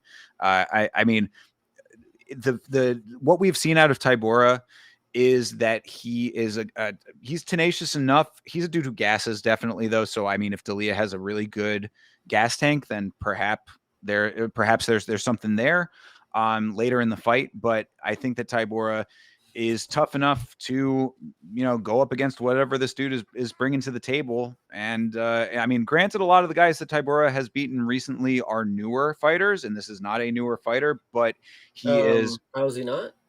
I mean, new to the UFC, but I mean, he's 25-6. I mean, that still counts. I mean, it's different. But either way, go ahead. Yeah, I mean, I'm just saying he's been around the block. He's True. a long Fair. time fighter. He's 35 years old. Tybura is 39 though. I mean, I know that you're a big guy when it comes to the age, so maybe that plays a factor as well. I think experience weighs out. Tybura has been tested by UFC experience for the majority of his fights now, or at least a large enough number. He's a staple of the heavyweight division at this point. Marcin Tybura. I don't see anybody coming in off the street, regardless of their experience level, and beating him in the UFC. You know, if I were an Ante Dalia fan and I were to sit here and tell you that yeah, he won $1 million, and in that time that he had those 3 fights, he was training and he was putting so much money into his health and his fitness regimen, and he's leveled up. I mean, would a level up from PFL heavyweight tournament winner mean much to you? Uh, maybe. I mean, perhaps there's something to that a little bit, but I don't see that. I don't think that that's the case. I mean, he did win in April, so it's not like he's been inactive this year specifically. Hmm. Um, I don't think it sways me enough. Like I said, I think that Tybura has seen it all at this point when it comes to this level of competition. And even if he's not going to be a champion, he is certainly a winner. Enough. He is enough of a winner to be able to turn away a dude that he's already beaten. I like this one here, and I think this is going to be a good parlay. This is going to be a good third leg here. Yeah, I'm really confident in what I'm seeing here. So shout out to the odds makers. So you're going with the newcomer Dalia No, Dalija. fuck, hell no. What Oh, the fuck? okay, no, cool, Fuck good. no way. That dude is losing his fucking money quick. No. All So right, fair enough. Then there you go. Marcin Tybura is who I'm taking, and who Chase is taking as well. yeah, no, definitely not taking Dalia. Yeah, I just don't. I mean, like all of based on all of the research that I did and all of what I just listed out here, none of it is screaming to me like this dude is coming in as a world ender. He's gonna be Buchecha. Like that's Yeah, literally all it is. perhaps. I mean, maybe a little bit, more MMA centric than that, but You the think same. that, you would think that, but then you watch him and he's just a heavyweight that throws ones and twos, and you're like, what the fuck? Like, are you fucking this won you a tournament? Like this won you $1 million being a fat blob that just throws punches? Like Yeah, but you're isn't Tybura that too though? he at least will grapple. He knows how to grapple and he True. will engage with it. And yeah, he gasses out too, and then he just starts slugging. But like, yo, at least we know he's game. Like, Yeah. if this Dalia dude, he might look pitiful. We don't know. So Yeah, that's definitely where my head's at too. Is they, that yeah, the takeaway after this fight, if Dalia looks like shit, realize that won him $1 million. Whatever performance that you see him put on, just know that won him $1 million. Just yeah. saying, just whatever. We talk about the drain of talent from PFL. This was only 2022, not that long ago. It's not even like I don't know. It's the fact that it's $1 million. That means something to anybody who hears that. That is just an unfathomable amount of money. They gave this dude one of those for whatever performance that we are about to see on Saturday. And just know that that is the state the PFL is in. Whatever you see this guy have right here, just know that is worth money that they can't even afford. They go in debt because of this guy right here. And on Saturday, when you see the performance, I don't want to see anybody hitting the type shit. Like this is just that you better just understand that this is the state of PFL. This guy right here, $1 million on his head, right there. What are you saying about Kayla Harrison then? Dude. I think we'll get into that at different times. But either Sure, way, yeah, apples and oranges, I would say. yes. All right, well, moving on to the next fight here: Umar C versus Brenson Ribeiro. C is 11-1, 2-1 in the UFC. Wins over Dawoon Jung and Tuco Tokos. His loss was to Alonzo Menefield. Ribeiro is 17-8, 2-3 in his last 5. His wins were over Caio Machado and Dair Nurgashai. Losses to Zhang Yang, Magomed Gaziazulov, and Azamat Mirzakhanov. What do you think?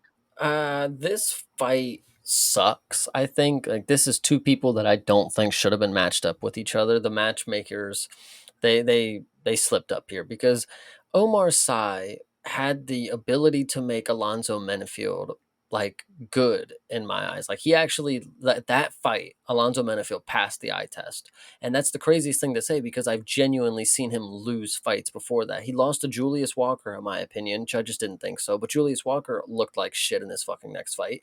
And then you go back before that, he gets fucking knocked out by the most harmless guy at light heavyweight in Carlos Ulberg in the first 13 seconds of the fight, mind you.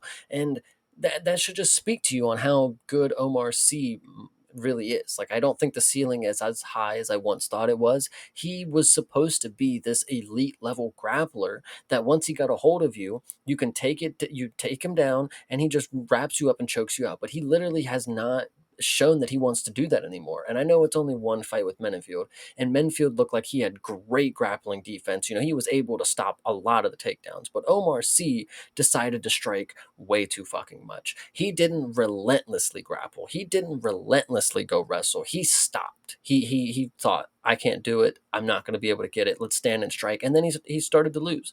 And if Omar Sy doesn't have the ability to push his game, like when it comes to his grappling and his wrestling, he is so good at that all he has to do is like get to it. So if he's so quick to abandon it, he's just not at the level that he needs to be for him to be great. Like Hamza would never just abandon the fucking wrestling. Like, you know, whatever you want to say.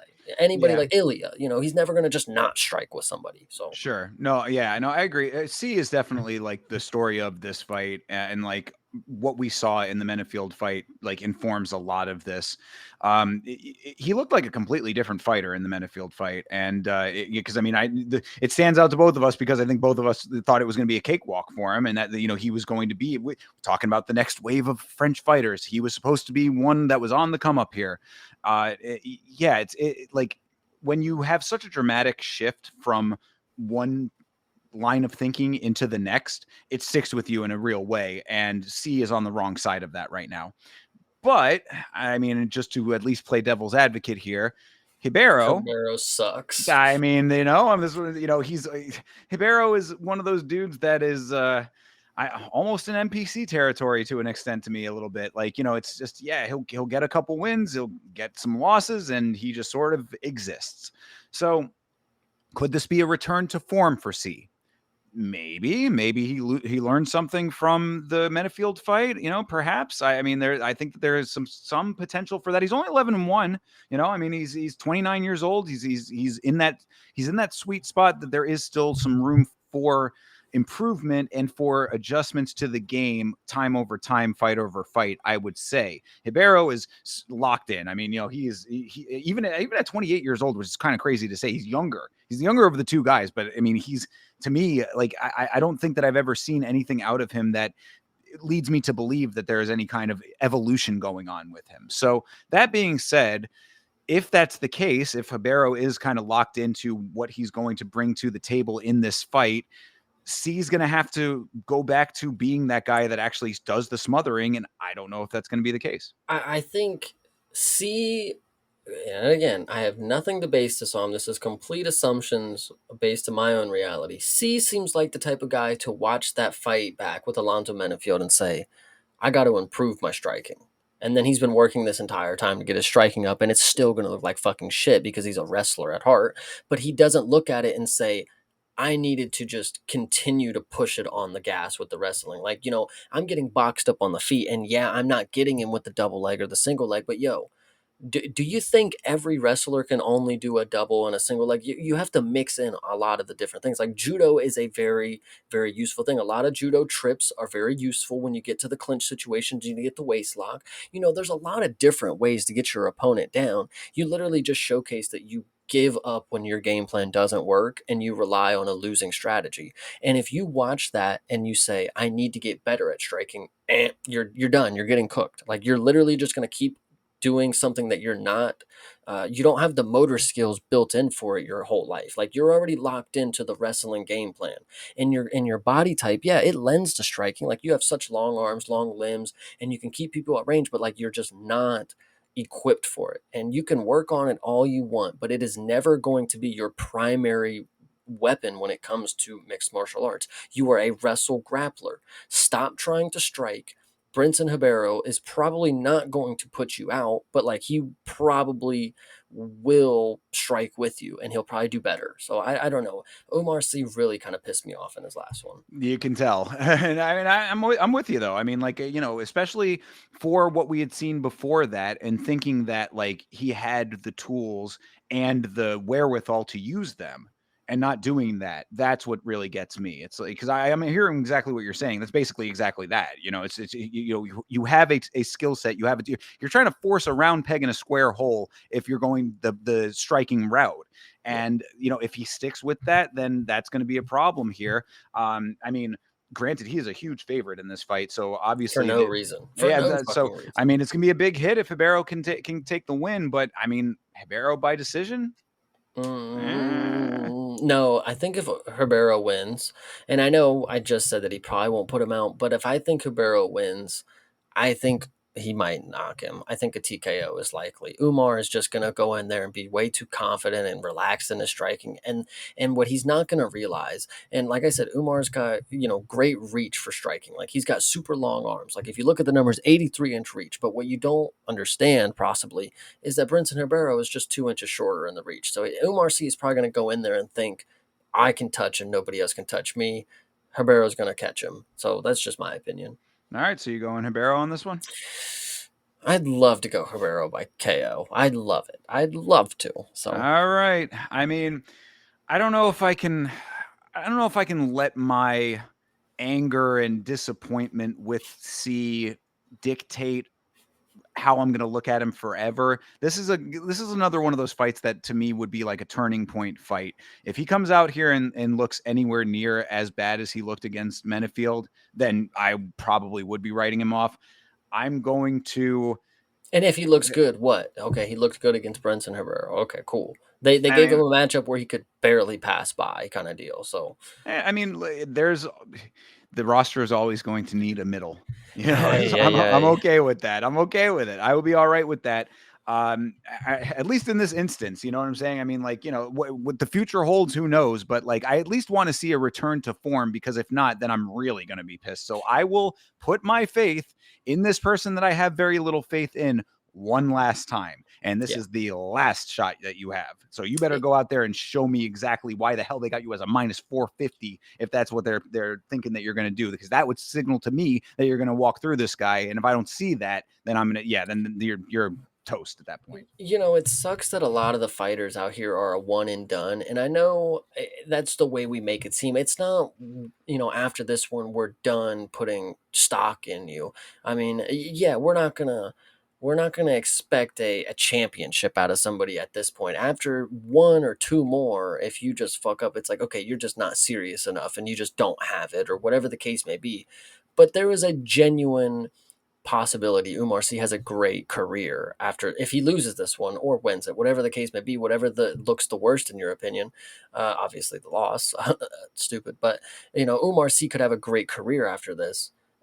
But he's just probably not going to be a champion if he loses to Brinson Ribeiro. It's just all that I'm saying. So Fair. Yeah. I mean, I think it's a fair assessment. And really, it's coming from a good place, in my opinion, because it was off of what we were seeing earlier and what we thought he was capable of. And maybe what he's still capable of if he goes back to what he's actually good at. So that's what I'm hoping for this, is that I yeah, want to see a return to form. yeah, I 100% agree. It would be nice. Because he was somebody that's like, when I first saw him, I was like, holy shit, like he could be Miktabek Orabai. Like he literally could just chase you down and grab you and trip you up when you run away and just get a hold of your neck and just pop your fucking shoulder, head off your shoulders.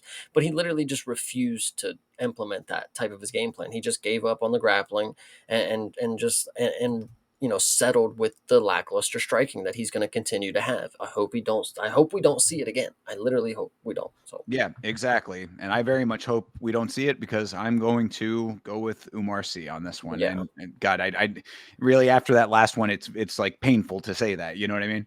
yeah, 100%. I agree. All right. So you going Ribeiro though? I'm going Ribeiro. All right. All right. I like it. All right. Another one coming up here. William Gomez versus Robert Ruchala. Gomez, 14-3, 4-1 in his last five. His wins are over Joe Anderson Brito, Giannis Gamori, Francis Marshall, and Jarno Aarons. Split decision loss to Hyder Emil. Lots of split decisions for Gomes, 3 of his last 4 to be exact. Ruchala is 11-1. This is his UFC debut, 4-1 in his last 5, all of which were in the KSW promotion. He was the interim featherweight champion of that promotion. 3 wins by knockout, 1 loss by knockout in his last 4. Hasn't fought since 2024. This is just William Gomes' return to form. I mean, he's going to come out here and style on him for 3 rounds. I'm sure. I could see a finish from Gomes in this one too because he just got robbed by the judges. So he's going to have. And the way that I think about him, again, one more time, no information basis. I am making an assumption. He seems like the type of guy that he's gonna do what he does until it goes wrong, and then it's like, okay, I gotta prove, I gotta go give me a knockout because they're gonna screw me over. But then after he does that, he goes right back to what is normally gonna be the decisions. So I don't know. I would say he wants to get a finish in here, and I think it's likely against somebody who's just not known with a gray picture. We don't even know what this dude looks like. But will he? You tentatively, I would say decision is probably the more likely route. But Well, William Gomez is a dude who I've never had much stock in. I really he's one that initially at least did not pass the eye test in the slightest. Then after I've seen him fight over fight, I have started to evolve my thinking slightly. I'm not like all in on the guy or anything like that, but I have at least come to acknowledge that the dude knows how to win a fight. mhm. He's skilled enough to navigate a fight effectively. The win over Joe Anderson Brito especially was one where I was like, okay, because Brito is a person who I actually like thought, okay, this could be, there's something there maybe. Like he was one that I was like, I had a little bit of an inkling that he might be, something on the come up in some way. So when I saw that Gomez could beat him, I was like, all right, maybe there's more to this guy than I'm giving him credit for. Of course, I cannot forget that he had that very odd situation with the weight cut. Perhaps that was a fluke. I mean, that's a weird, sort of odd Weird situation. fluke, but okay.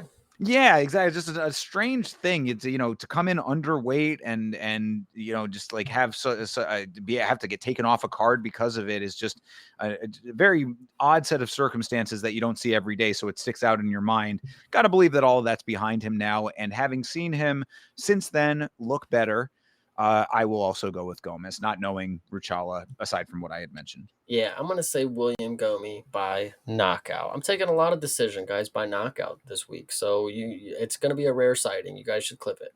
Yeah, yeah. And I mean, having all of those split decisions for Gomez, I mean, this would be a nice thing for him to actually get, a nice definitive win here, even if it is over a newcomer. But Mhm.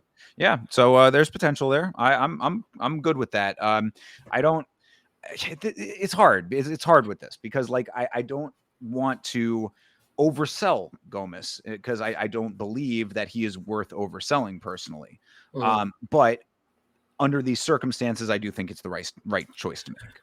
100%. Yeah, I think Gomi's gonna get this one done. All right. I agree as well. Let's move it to the main card here. Aforementioned guy from other promotion coming in way above his pay grade, I would have said. This is Patricio Pitbull versus Losine Kaita. Pitbull, 37-8, 1-1 in the UFC.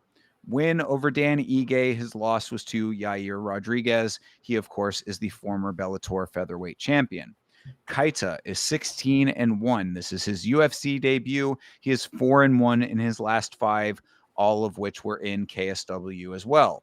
He is the former 2-time lightweight champion and featherweight champion of KSW. So he is a 2-time 2-division champion. So three championships total for him. 3 wins by knockout, 1 loss by knockout in his last 4. This one's gonna be interesting because we are all Pitbull, haters around here, and I'm not the biggest fan, but plus 170 is a little enticing. Even though we know he's not the best, but we just don't know anything about Kita. So tentatively, I want to take him, but do I love it? No, because Pitbull might have the possibility to take this fight to decision, and then if he does what he did against Dan Ige, I mean, it won him the fight. So I don't really know what else to say. I would like to say Keto by decision, but you know what? We're gonna go with the split. Maybe this is my split right here. You know, the Dan Ige split. It was calling me, but I think this one might be it. Keto by split. I like it. This is one where, I had made the rule basically based on Pitbull. Hmm. That was like the last straw for me when it came to these guys coming in from other promotions. But Kaida here, I mean, I think that the resume is pretty stacked, and if it's two guys who are coming in from outside of the promotion, then I don't think that the rule applies. So I'm good with that call on this one. I think that that Kaida is a dude who I've been seeing a lot of buzz online about. And, you talk about how I'm not like huge on Twitter, right? I mean, I kind of go on there occasionally. I post about the show and stuff. I don't spend a large amount of time reading it. So if it got through to me from Twitter that this guy is somebody to keep an eye on, then you know that there had to have been a good amount of conversation going on about the dude. Yeah. That all being said, also, he does share the same last name as the lead character from a little show called The Cage that we've been talking about a whole bunch. So, all of those things being said, I'm good with it, man. I think, Kaida by split decision sounds very fine to me. I mean, listen, I'm not trying to be the one to say that it's, written in the stars, but the show was made in France. This dude would have been on the come up at that time still, we obviously would have to do a little more research, but if anybody out there wants to confirm or deny that the show was loosely in relation to this dude's last name somehow, who knows? I think that it probably tracks. I mean, Belgium, France, very close, they speak French in Belgium. Oh yeah, I So guess he is Belgium, so I guess it maybe doesn't track as much as maybe I'm leading it to believe, but funny enough. well, but KSW was also prominently featured in The Cage, if you recall. True. So, yeah, I mean, I think that this is all lining up. I think also that a big portion of me is still very underwhelmed by Pitbull. And yeah, I look, I give the guy as much credit as I believe that he deserves. What I have seen out of Pitbull in the UFC is very lackluster. Mhm. I thought that the loss to Dan Ige was more on Dan Ige's side than it was on Pitbull's side winning the fight. And I mean, that's just how I assessed the action of that fight. It was not a great fight, to be perfectly honest. I thought that Danny Ige could have done a lot more on his side to swing it in times when Pitbull was lacking. The Yair Rodriguez fight, you saw a whole lot of nothing out of Pitbull in that fight too. I just think that Pitbull is past the time that he would have been as effective as he was when he was on top in Bellator. Bellator competition doesn't stack up. Kaida, younger dude, 27 years old, a lot of championships under his belt in another organization.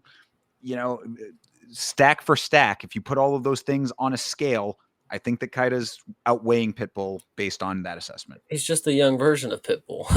I I agree. mean, That's a fine. That is a perfectly fine assessment of it. You know what I mean? Like this is a dude who went out there and cut his teeth elsewhere, and it got a whole lot of accolades on his record because of that. Coming in, going to make his name over a dude whose time has passed.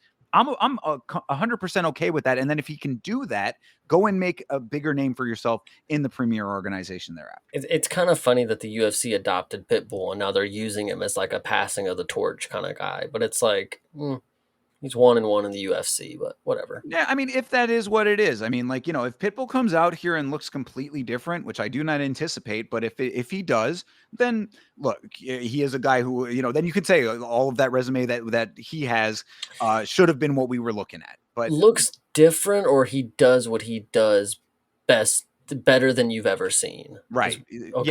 yeah, either one of those, honestly. Like if he comes out like looking like a completely different fighter, then I'll be like, where was that guy before? But it would certainly be impressive. Or if he does, what we're more expecting him to do. If he goes out there and jumps Gilly and actually gets it, okay, all things have changed now in my assessment there, or at least maybe then it goes to show that Kaito was the one that is coming in from another organization and wasn't ready for it. But Mhm.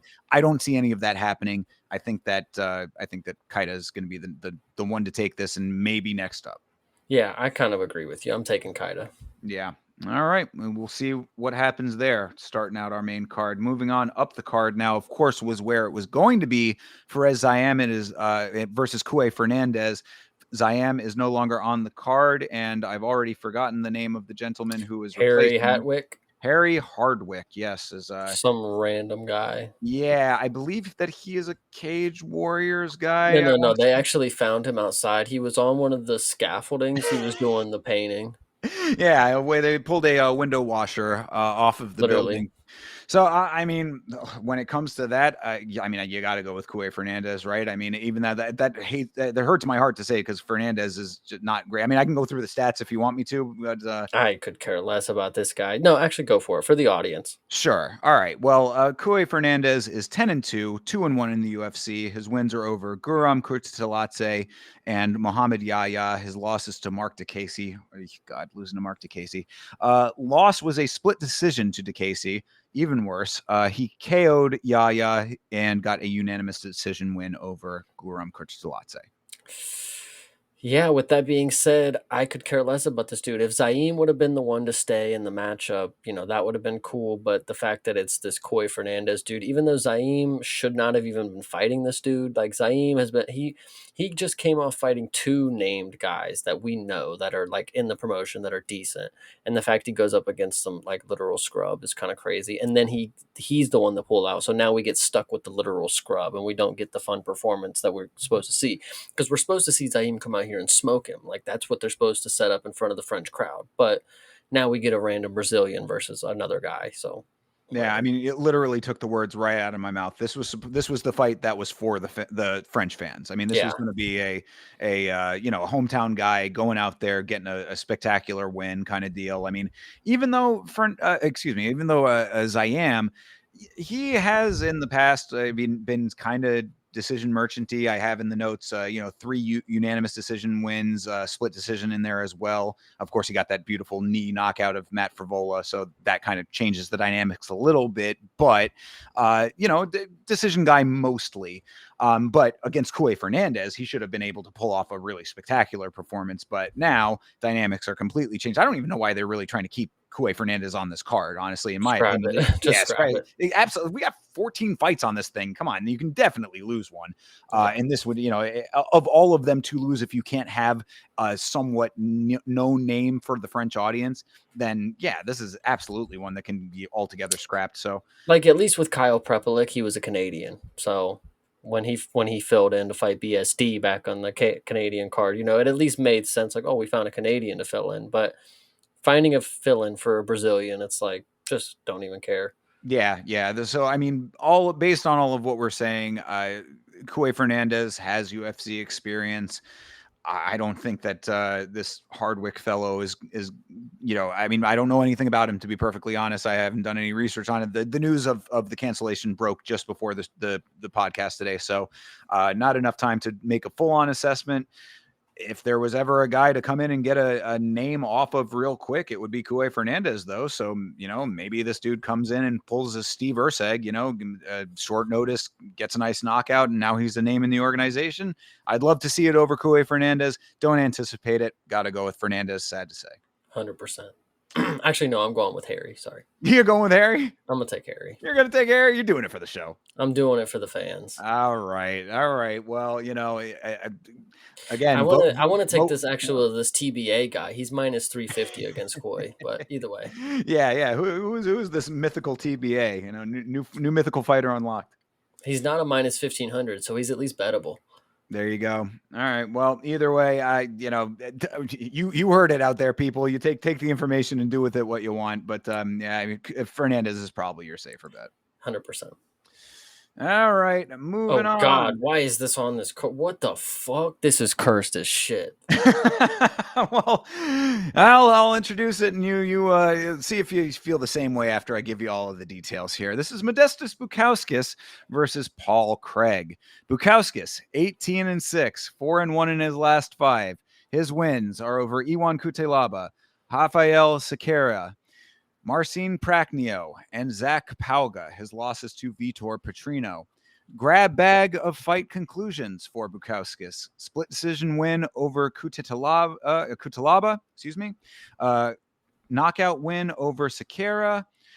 Sub win over Prochnio. Unanimous decision win over Pauga. Knockout loss to Petrino. Craig is 17, 9-1, 1-3-1 in his last 5. His win is over Andre Muniz, losses to Brendan Allen, Caio Bahayo, and Bo Nickel. No contest with Rodolfo Bellato in his acting debut. Also a grab bag of conclusions with Paul Craig. Unanimous decision loss to Nickel, knockout loss to Ohio, sub loss to Allen, knockout win over Muniz. So I said all of that, Chase. Come on, do you still feel the same way about this fight? Yeah, this fight really sucks, and it's crazy because Paul Craig is one of those guys that they're saving for entertaining matchups. Like this is the guy, like he's the GM3 kind of guy. Like you save him for the people that you have to get a good performance out of. Like Modestas, like like Rodolfo Bellato. well, true. He was actually, whatever He you was want to say. that was supposed to be his big comeback. Was that fight? Exactly. So, whatever the case may be, Modestus is some dude who literally had a first round knockout against Sakara and then made Ibo Aslan look boring. He took him to his first decision ever. Isn't that nuts? And now you give him Paul Craig. I just don't fucking get it. This fight's going to be horrible. What you remember when Paul Craig went against Bo Nickel? That's what this fight's going to be. They're going to do nothing. They're going to be so boring. Just wait for it. So I mean, yeah. I'm trying to think of like what could. I mean, maybe Paul Craig goes back to what he's actually good at and tries to submit Bukauskas. Maybe. I mean, that's what I'm. This is the thing about Paul Craig. This is why he really bothers me. It's like I want to be a fan. Look, I mean, Jewish guy there. Maybe there's some religious affinity there for myself. I would Scottish. Not a lot of Scottish fighters. There are things about Paul Craig that like. You could say is like, oh, that would be cool if that guy was better. But for some reason, Paul Craig has a skill set that he's dead set on fighting without. He really does not want to use what he's good at, and it shows on the record. I mean, his record is so candy cane, so spotty. I mean, like, and even worse. I mean, into losing streak territory. Aside from the no contest, he's coming off of a bunch of losses. Like what we were saying in the Bellato fight was that he really needs a win. And if he wants to get a win here, he should probably do what he's actually somewhat decent at and try to submit Modestas Bukauskas. the problem with that game plan is Paul Craig is not somebody who's elite at getting anybody down. No, he has to get his ass whooped before he ends up on the bottom and then throws up, a submission. So that's going to be the hardest part is actually getting Modestas to punch Paul Craig in the face hard enough to get him to fall to the ground to then have to use his grappling.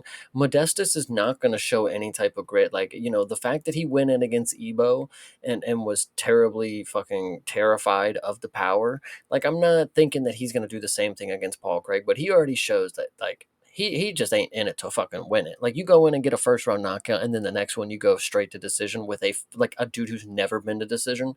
You're just not it. Like, and Paul Craig is not the dude who's probably going to beat you, but this is going to be terribly boring. This is going to be just, why am I wasting my time with that type of matchup? Is all I'm thinking. Could be. I want to believe in Paul Craig. I want to believe that there's something there. I'm going to take Paul Craig in this fight. It certainly could be exactly as you've described it to be. I'm hoping that Paul Craig fight. I just hope that he actually wants to engage and take control of this fight. That would be what I think is it could be his method here is going in there and being a commanding presence, ring generalship. Octagon generalship they talk about, as a criteria in the judging, as the very last criteria of the judging. But it's certainly something that could make a difference here for Paul Craig. I'm hoping that that's the case. I hope that this saves his ass from getting cut because he's, after the Bellato situation with Bellato pulling off his Oscar-worthy performance there, it did not move the needle one way or another for Paul Craig. You know what I mean? That guy, it just keeps him in the exact same position he was in before that fight started. So I want to believe that Paul Craig still has something to offer us here. Go out and actually make this an exciting fight, make it a fight that that you look like a person that people want to get behind. Go out and submit this man. That is what I'm hoping for. Paul Craig by sub is what I want to happen. Paul Craig by decision is acceptable. I that's it. That's all that I got for you. Yeah, I hear you. I'm hoping Paul Craig gets this win, but it's probably not going to happen. It'll be boring win for Modestus by decision. Yeah, that's what you think is going to be the case. You think it's just going to be an inactive, boring fight, and Modestus ends up taking it. Yes. Yep. All right. I mean, I hope to be wrong. yeah, that's just exactly, and really for me, taking Paul Craig, it's wishful thinking is all that it is. Well, So I hope Paul Craig is just at the point where people see him as just feeble on the feet. That Modestus looks at him like he did Sakaria, and he's just going to walk in and just bomb him. But Paul Craig very likely to just leave his face right in the way of punches. I don't think that Bukowskis is going to bring that same energy. These dudes are going to go at it in the face off. I'm sure Paul Craig's going to do his face paint and yell in his face. Bukowskis is going to look like he's a big game, but when he gets in the cage, dude, I know what this dude's about, and it is not fucking baller status. So that's all I'm saying. yeah, that's an unfortunate truth of what we have seen over the course of the last couple of fights. And, it's hard to see someone like Paul Craig have such a dramatic drop off because he was somebody that a lot of people had a lot of faith in for a while there. Um, again, Has a win over the current champ, buddy. there you go. How about that? Uh, just go out there and do it, Paul Craig. Come on, make it happen, dude. Like, change the narrative. We talk about narratives often. This is your opportunity to change the narrative at least slightly. You got a long way to go before it's like a hard and fast narrative shift. But this could be at least the first step towards something better if there's anything left. Because if not, you're probably getting cut, and that's hard to say. 100%. I agree with that one. All right. Well, quick shout out to the chat. Curtis Clark earlier checked in. Shout out to you, brother. And Shiesty is asking about Sean O'Malley's puppet. I don't know what that's a reference to, but I got to believe that, yes, he is good. Cool. All right, moving on here. Balaji Oki versus Mason Jones. Balaji Oki is 10-2, 2-1 in the UFC after a knockout win on the Contender Series. Wins are over Timmy Kwamba and Michael Aswell. His loss is to Chris Duncan. Split decision win over Kwamba, unanimous decision win over Aswell, got subbed by Chris Duncan. Mason Jones is 16-2, second stint in the UFC. Much like Reese McKee, as you pointed out. His win in this current stint is over Jeremy Stevens. 4 wins in Cage Warriors before that. His last stint, he went 1-2-1 with 1 win over David Onama, ages kind of well. Losses to Mike Davis and Ludovic Klein. No contest with someone named Alan Patrick. Mason Jones looked pretty good in that Jeremy Stevens fight. I don't think I'm not necessarily worried about how good these guys looked. I just think the aggression that they showed in their last performances, I think is going to be good because Balaji Oki is a dude who he's going for the finish and he's going to get finished or he's going to get the finish. Mason Jones is somebody who will stand and bang with Jeremy Stevens and he will throw a punch back. I just think it's, take this fight to not go to decision. I think that's a very safe bet. These dudes are going to go in and try to take each other's heads off. And if they don't, at least the grappling should be it should look dangerous enough that when they get tired from doing that the person's going to definitely get finished after, when the round gets to 3 probably, stuff like that. Could be. Balaji Oki did look really good against Aswell. Definitely kind of styling on him a little bit. Aswell, tough customer, took a lot of damage in that fight. That being said, you're right. I mean, the aggression level on both sides is going to be a lot different than that fight. Jones going up against Jeremy Stevens, I think, is a better barometer than what we've seen out of Oki and his wins. Take the Chris Duncan win off though I wouldn't consider that a jump Gilly. You can chalk it up to being a fluke after what we've seen in the Kwamba and Aswell fights when it comes to Oki. So, I definitely don't think Mason Jones is coming out and pulling off a maneuver like that. So without that in the equation, I do think that Jones is going to offer a lot more intensity than what Oki has been able to, or what he has encountered already. And with that coming at him, I think that he's going to be on the back foot a lot more than he was in the Aswell fight. I think that Jones his grappling is going to be way, way better than Mhm. Oki's is. And like you had said, if it gets to that point and then they tire out, I think that Mason Jones is a guy who, he's more seasoned. I think he's got a better pedigree when it comes to this level of competition, and having already gone through the rigors of going, being in the organization, going out of the organization, having to fight his way back into it again. He's got a little bit more of a point to prove. The stuff that we saw against Jeremy Stevens, I think, is going to speak much more loudly to what we can expect out of him in this fight. And I think that he's going to be able to overcome the power of Oki. You got to remember, I mean, Oki, even with some really sharp striking, I mean, he's very technically sound in his striking, but pretty much just a boxer.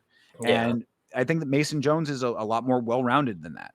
So, Yeah, but he's yeah. also a guy who's been in and out of the UFC. Like we know he's not necessarily somebody that they're wanting to just keep around, keep on retainer kind of deal. So Oki might be just good enough of competition that he can wipe out somebody who's a second thought kind of deal for the UFC. Yeah, I understand that assessment, but I mean, going back and doing the research on it, like I almost don't even really like understand why they cut him, because I mean, it was 1-2-1. Yeah, I mean, that's not a great record in and of itself, but it wasn't like, I mean, we've seen plenty of fighters who have stuck around through something like that, and the no contest again kind of put that off of the table. In my opinion, it was an eye poke that ended up being, the guy said he couldn't continue.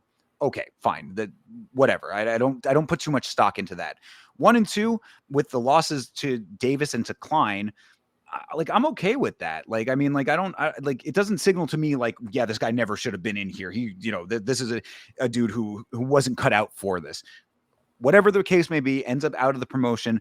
4 wins in Cage Warriors thereafter to prove himself once again.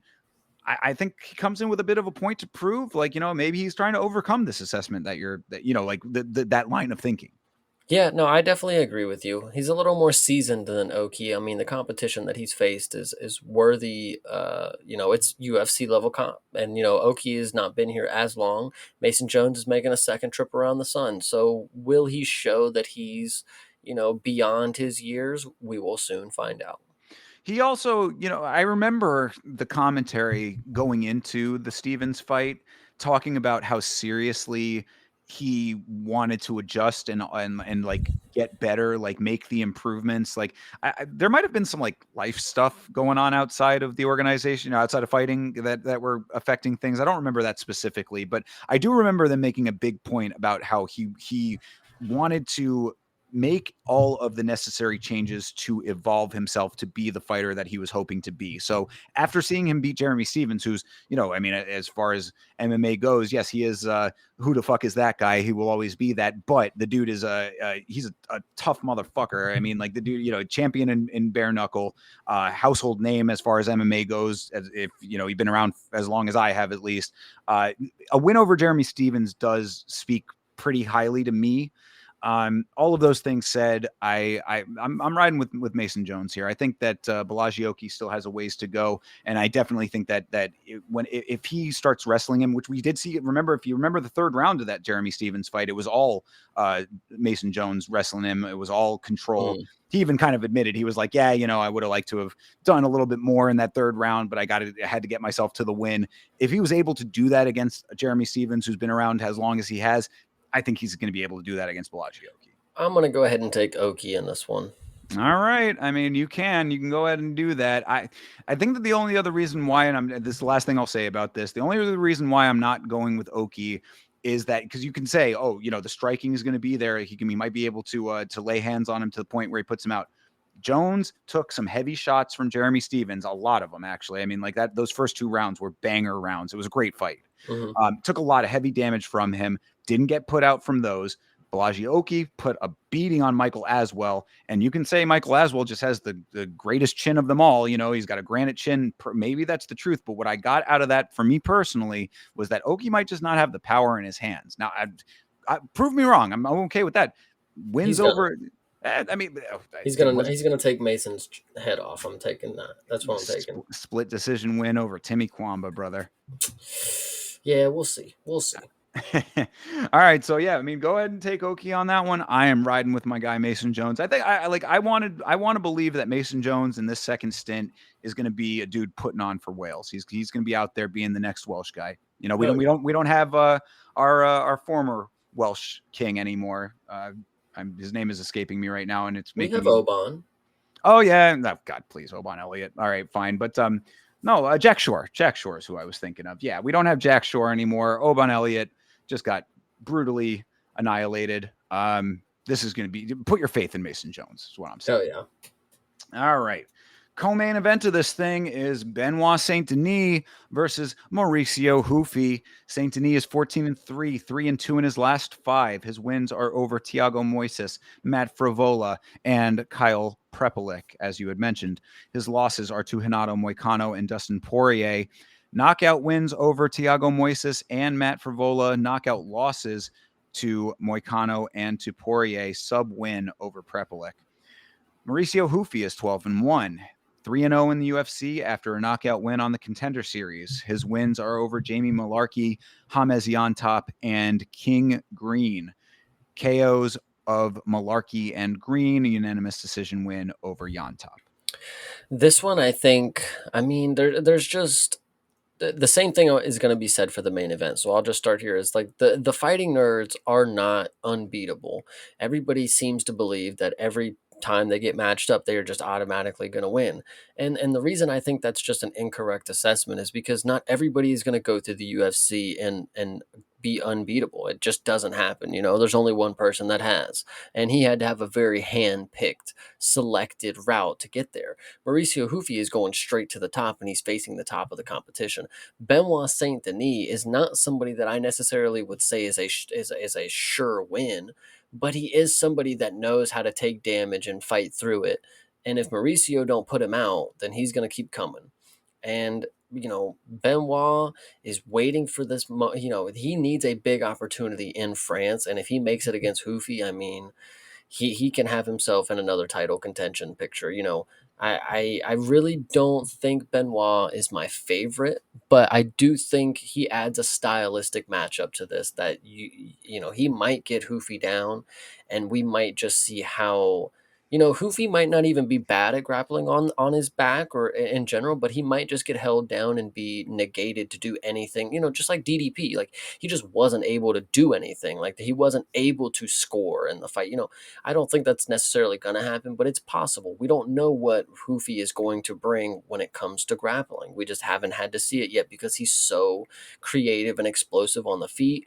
Benoit loves to put his face in punches, but he does know how to weather the storm. Like he can get punched and then continue to go. So that is a positive. Yes. What I will say about Hoofy, what I've been saying about him for a while, I think it's pretty much the exact same notes that I had before the Green fight, is I've always thought that of the nerds, he was the one that I thought was going to get taken out first. Now, it turned out to be Carlos Prates, of course, but Hoofy's style is one that I believe at a certain level is understandable to fighters who are paying attention. He goes for the flashy stuff and it looks really cool when he gets it off and it works. There are going to be fighters who are going to be tougher than that. There are going to be fighters who are going to be wise to that. Will it be Benoit Saint Denis? Hard to say, only because Benoit Saint Denis is one of those like run face first into the fire kind of guys and let the chips fall as they may.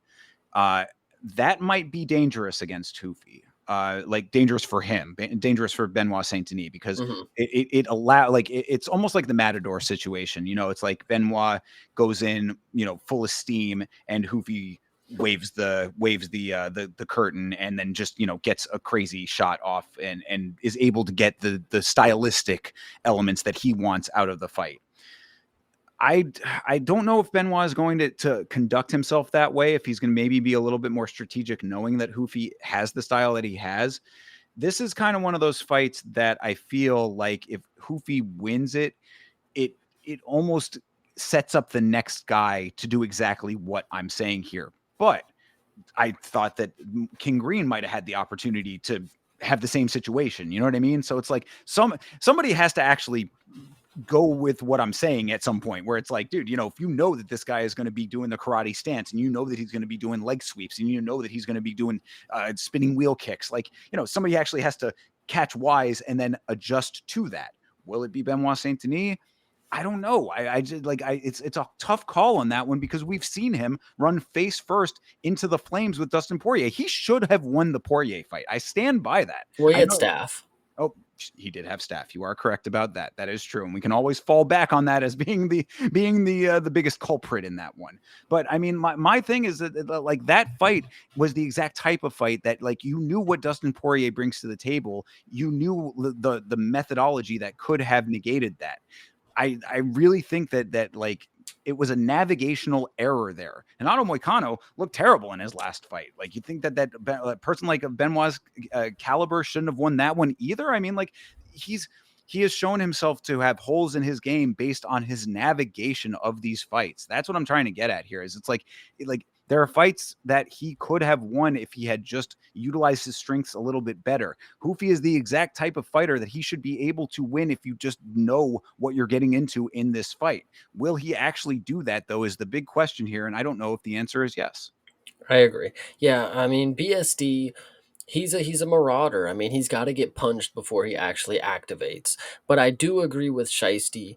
You know, BSD is different opponent than Hoofy has ever seen. And when this fight originally was booked, I also was agreeing that I could totally see a TKO ground and pound from BSD to Hoofy. And it's going to be unfortunate to see if that's the case because, you know, when you have great fighters that are so good and they do fun things like get spinning kick knockouts, you just can't envision them being on the ground with their head getting dribbled off the mat. But that's what happens in this game, man. I mean, what you think is not going to happen is unfortunately the more likely scenario in this sport. So I could see BSD getting away with a finish on this.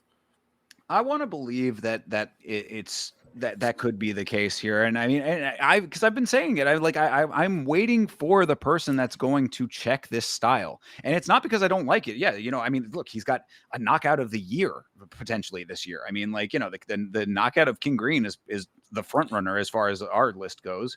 I, What?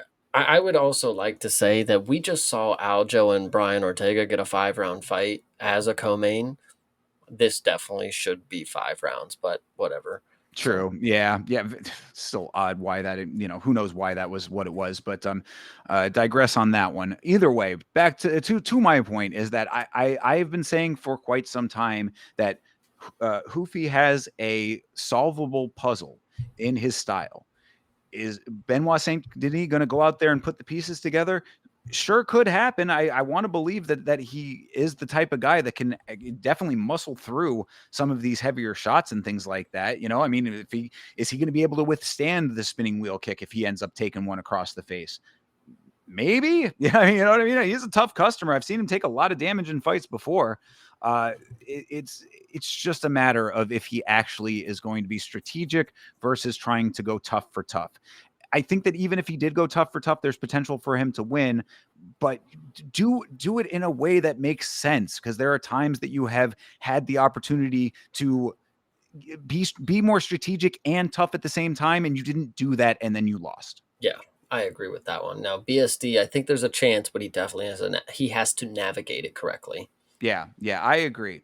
So I want to say Benoit Saint Denis so bad. You know what I mean? Like I really because I'm telling because I look fighting nerds aside, put the fighting nerds element out of the picture when it comes to Hoofy. Just if I didn't know what gym he was from and I just saw his style and what he brings to the table, I would say there are going to be people who are going to be able to take care of that. Hmm.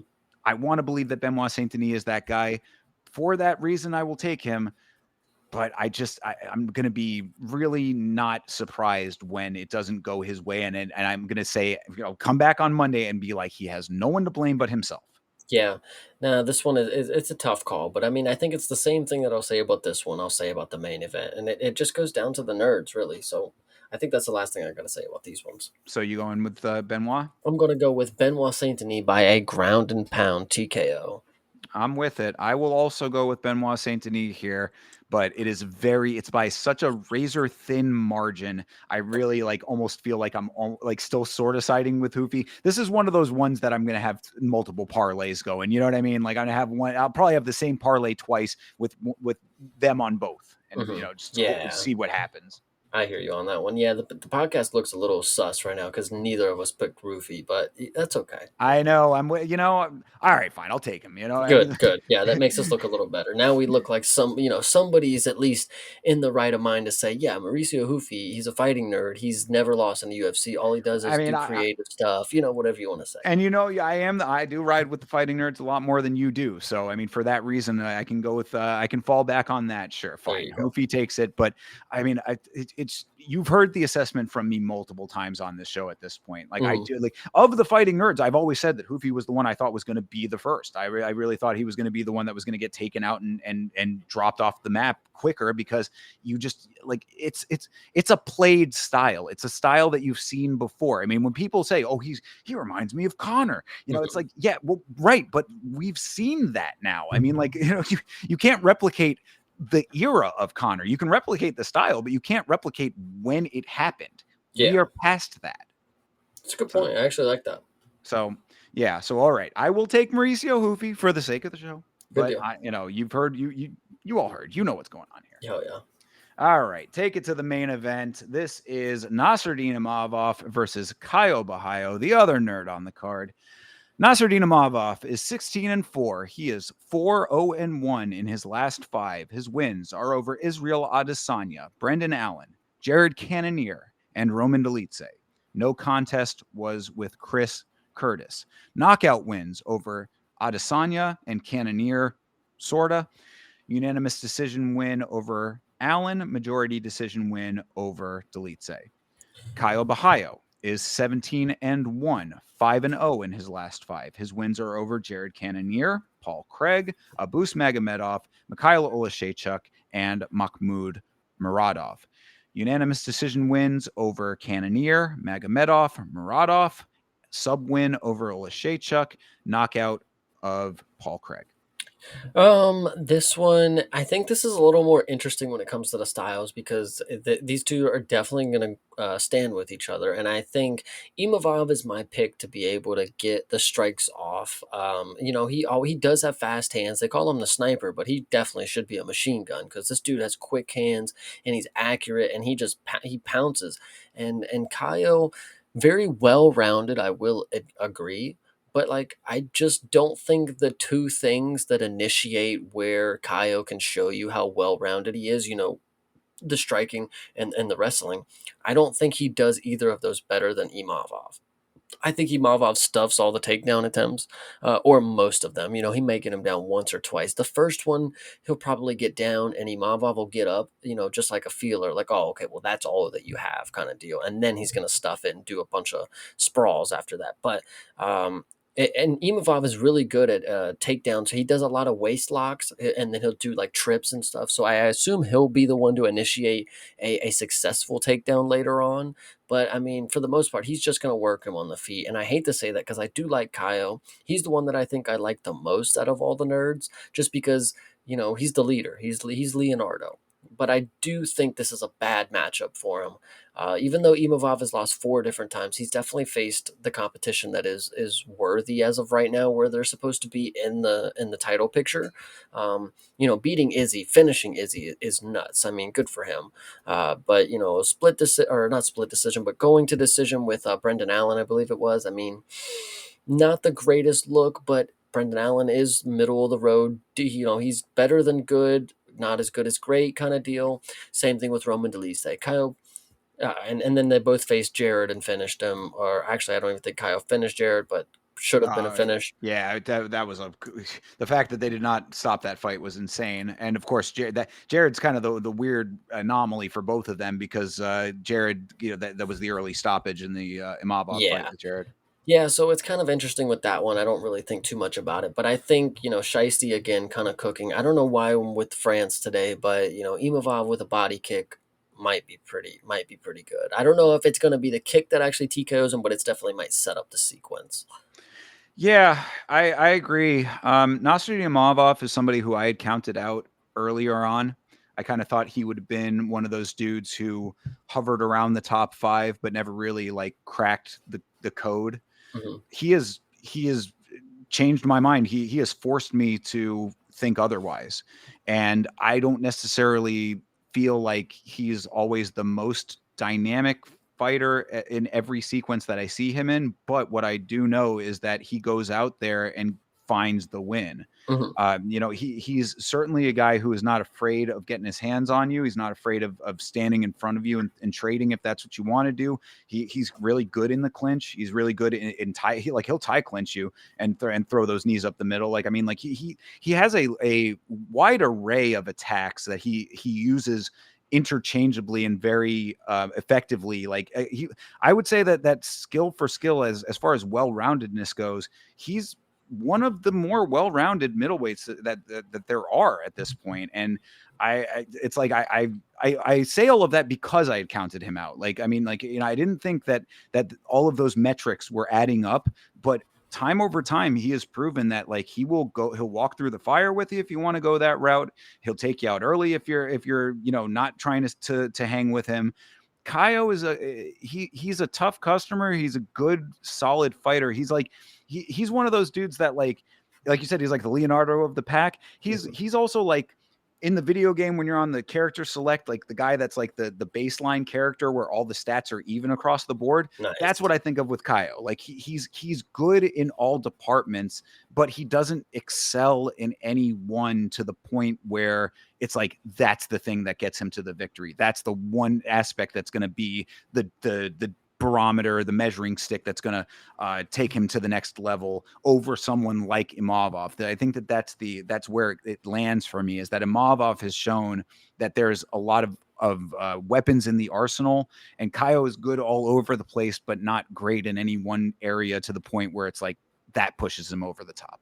Yeah, I agree with you. That's why I think, Imavov coming in at a dog here. I mean, gosh, they really are fading the French, and I think it's a big mistake. I think France is going to go ahead and take over Brazil on this one. Yeah, I mean, dog money on that is that's barking loud, brother. I'll take that all day long. So, I mean, I really don't even know where that's coming from, honestly. I mean, as I had said, Because he's a with fighting nerd, dude. They I can't mean, lose. fair. I mean, if you want to talk cult of personality, perhaps. But if I'm looking at the stat sheet here, I'm seeing unanimous wins over many unanimous decision win over Mahmoud Muradov. Hmm. Should that not have been a finish? You know what I'm Yeah, saying? I mean, true. now a sub win over Olashaychuk, that was pre-nerds Olashaychuk. You know what I'm saying? I mean, so it's like, Oh wait, I didn't even. Yeah, they came to train together after that. It's uh, funny. I didn't even notice that. well, you got to know where got to know where the quality's at, But Yeah. that all being said, I mean, it's like again, the lone knockout that I'm seeing here, at least in the last five, over Paul Craig. We've talked about Paul Craig. Should have had him a knockout over Jared. So be real. Yeah, So fair. I two. mean, he did beat the brakes off of Jared. That is true. That is true. But I just don't think that Imavov is going to allow himself to get into a position where he's getting beat on like that. I think by round four, if Imavov looks anything like Jared looked like in the fifth round, there's the hat will be eaten at that point. Brendan Allen's striking didn't look horrible against Imavov. So that should give you, you know, I don't know. What can you I mean, say about that? I say, So are you convincing yourself with that? no, I just think Kyle should have some success on the feet. I just think it'll just be gritty. Kyle doesn't keep his hands near his face very often. He kind of has that, like, he's on the outside with the karate stance a little bit, and I think Imavov's just gonna pop him up. I don't know. Every time he comes in, Imavov's just gonna pop him 3 times before he dips out. What would you say to Kaio going straight takedowns, trying to make it full on ground game, and then really testing Imavov off on the ground in a way that maybe he hasn't been tested before? I don't think Imavov goes to the ground unless he wants to. I think he's going to be the one that initiates a trip that gets him down. Kaya's not going to get. He's not going to get Imavov down, in my opinion. The first one, like I said, I always believe the first takedown is always the easiest to get. You take them down the first time, they don't really know what to expect, but once they're wise to it, then you're not, they're going to get up every single time. Yeah, So and I mean, I don't even really think that Kaio has shown that, like, even if it's like you want to go straight BJJ on it, that he would be able to be the one to like pull the rabbit out of the hat on that. he did beat Brendan Allen in Karate Combat Pit submissions. So there That you is go. true. I didn't remember that. Yeah, but you are correct about that one, aren't you? Um, yeah, I mean, it doesn't. It's not calling out to me as a big decider there. I think Imavov has shown time over time that, like, you think what you want to think about the earlier perception of, the earlier eye test that you might have had of him. Because I mean, I really I remember having the impression that he was more of a boring fighter, but like seeing some of the stuff that we've seen out of him in the upper echelons, I think that he's kind of broken all of those early perceptions. And you can deny the flow of the river, but the river rages regardless. Yeah. No, I think we're cooking. Imavov, he real ballers know that this dude is pretty damn good. So I really like the odds that we have here going with Imavov going into the weekend at +110. Yeah, I like it too. So we got to be in lockstep on that one. So Imavov for the win here at plus money. You could do a lot worse. Yeah, so I mean, I guess that brings us to the end of things here. That is UFC Fight Night, Imavov versus Borralho. That takes place this Saturday, and of course, you can watch along with either myself or with Chase here. I will be at youtube.com/@Yama Show, and Chase, I know you can tell them where they can find you. They will obviously be able to find me doing streams every time the UFC is having some events on youtube.com/@CP Smalls. And that'll be on Saturday, and we're always going to be having a good time. That's right. So, hang out with either of us. Let us know what you thought of the picks here. We'll find out together if we were right or wrong. I am also on Instagram and on Twitter at Yama Show, and now on Facebook at Yama Show 1. Search Yelling About Mixed Martial Arts on Facebook. Like the page. You'll see all of the feed on Facebook as well. So keep up with us. We will be live tomorrow for the Contender series. Get another stream watch alongs for that. Hopefully some more content coming out during the week as well. If not, we will see you on Saturday. But until then, everybody have a great rest of your night, great rest of your week. And as always, fight on.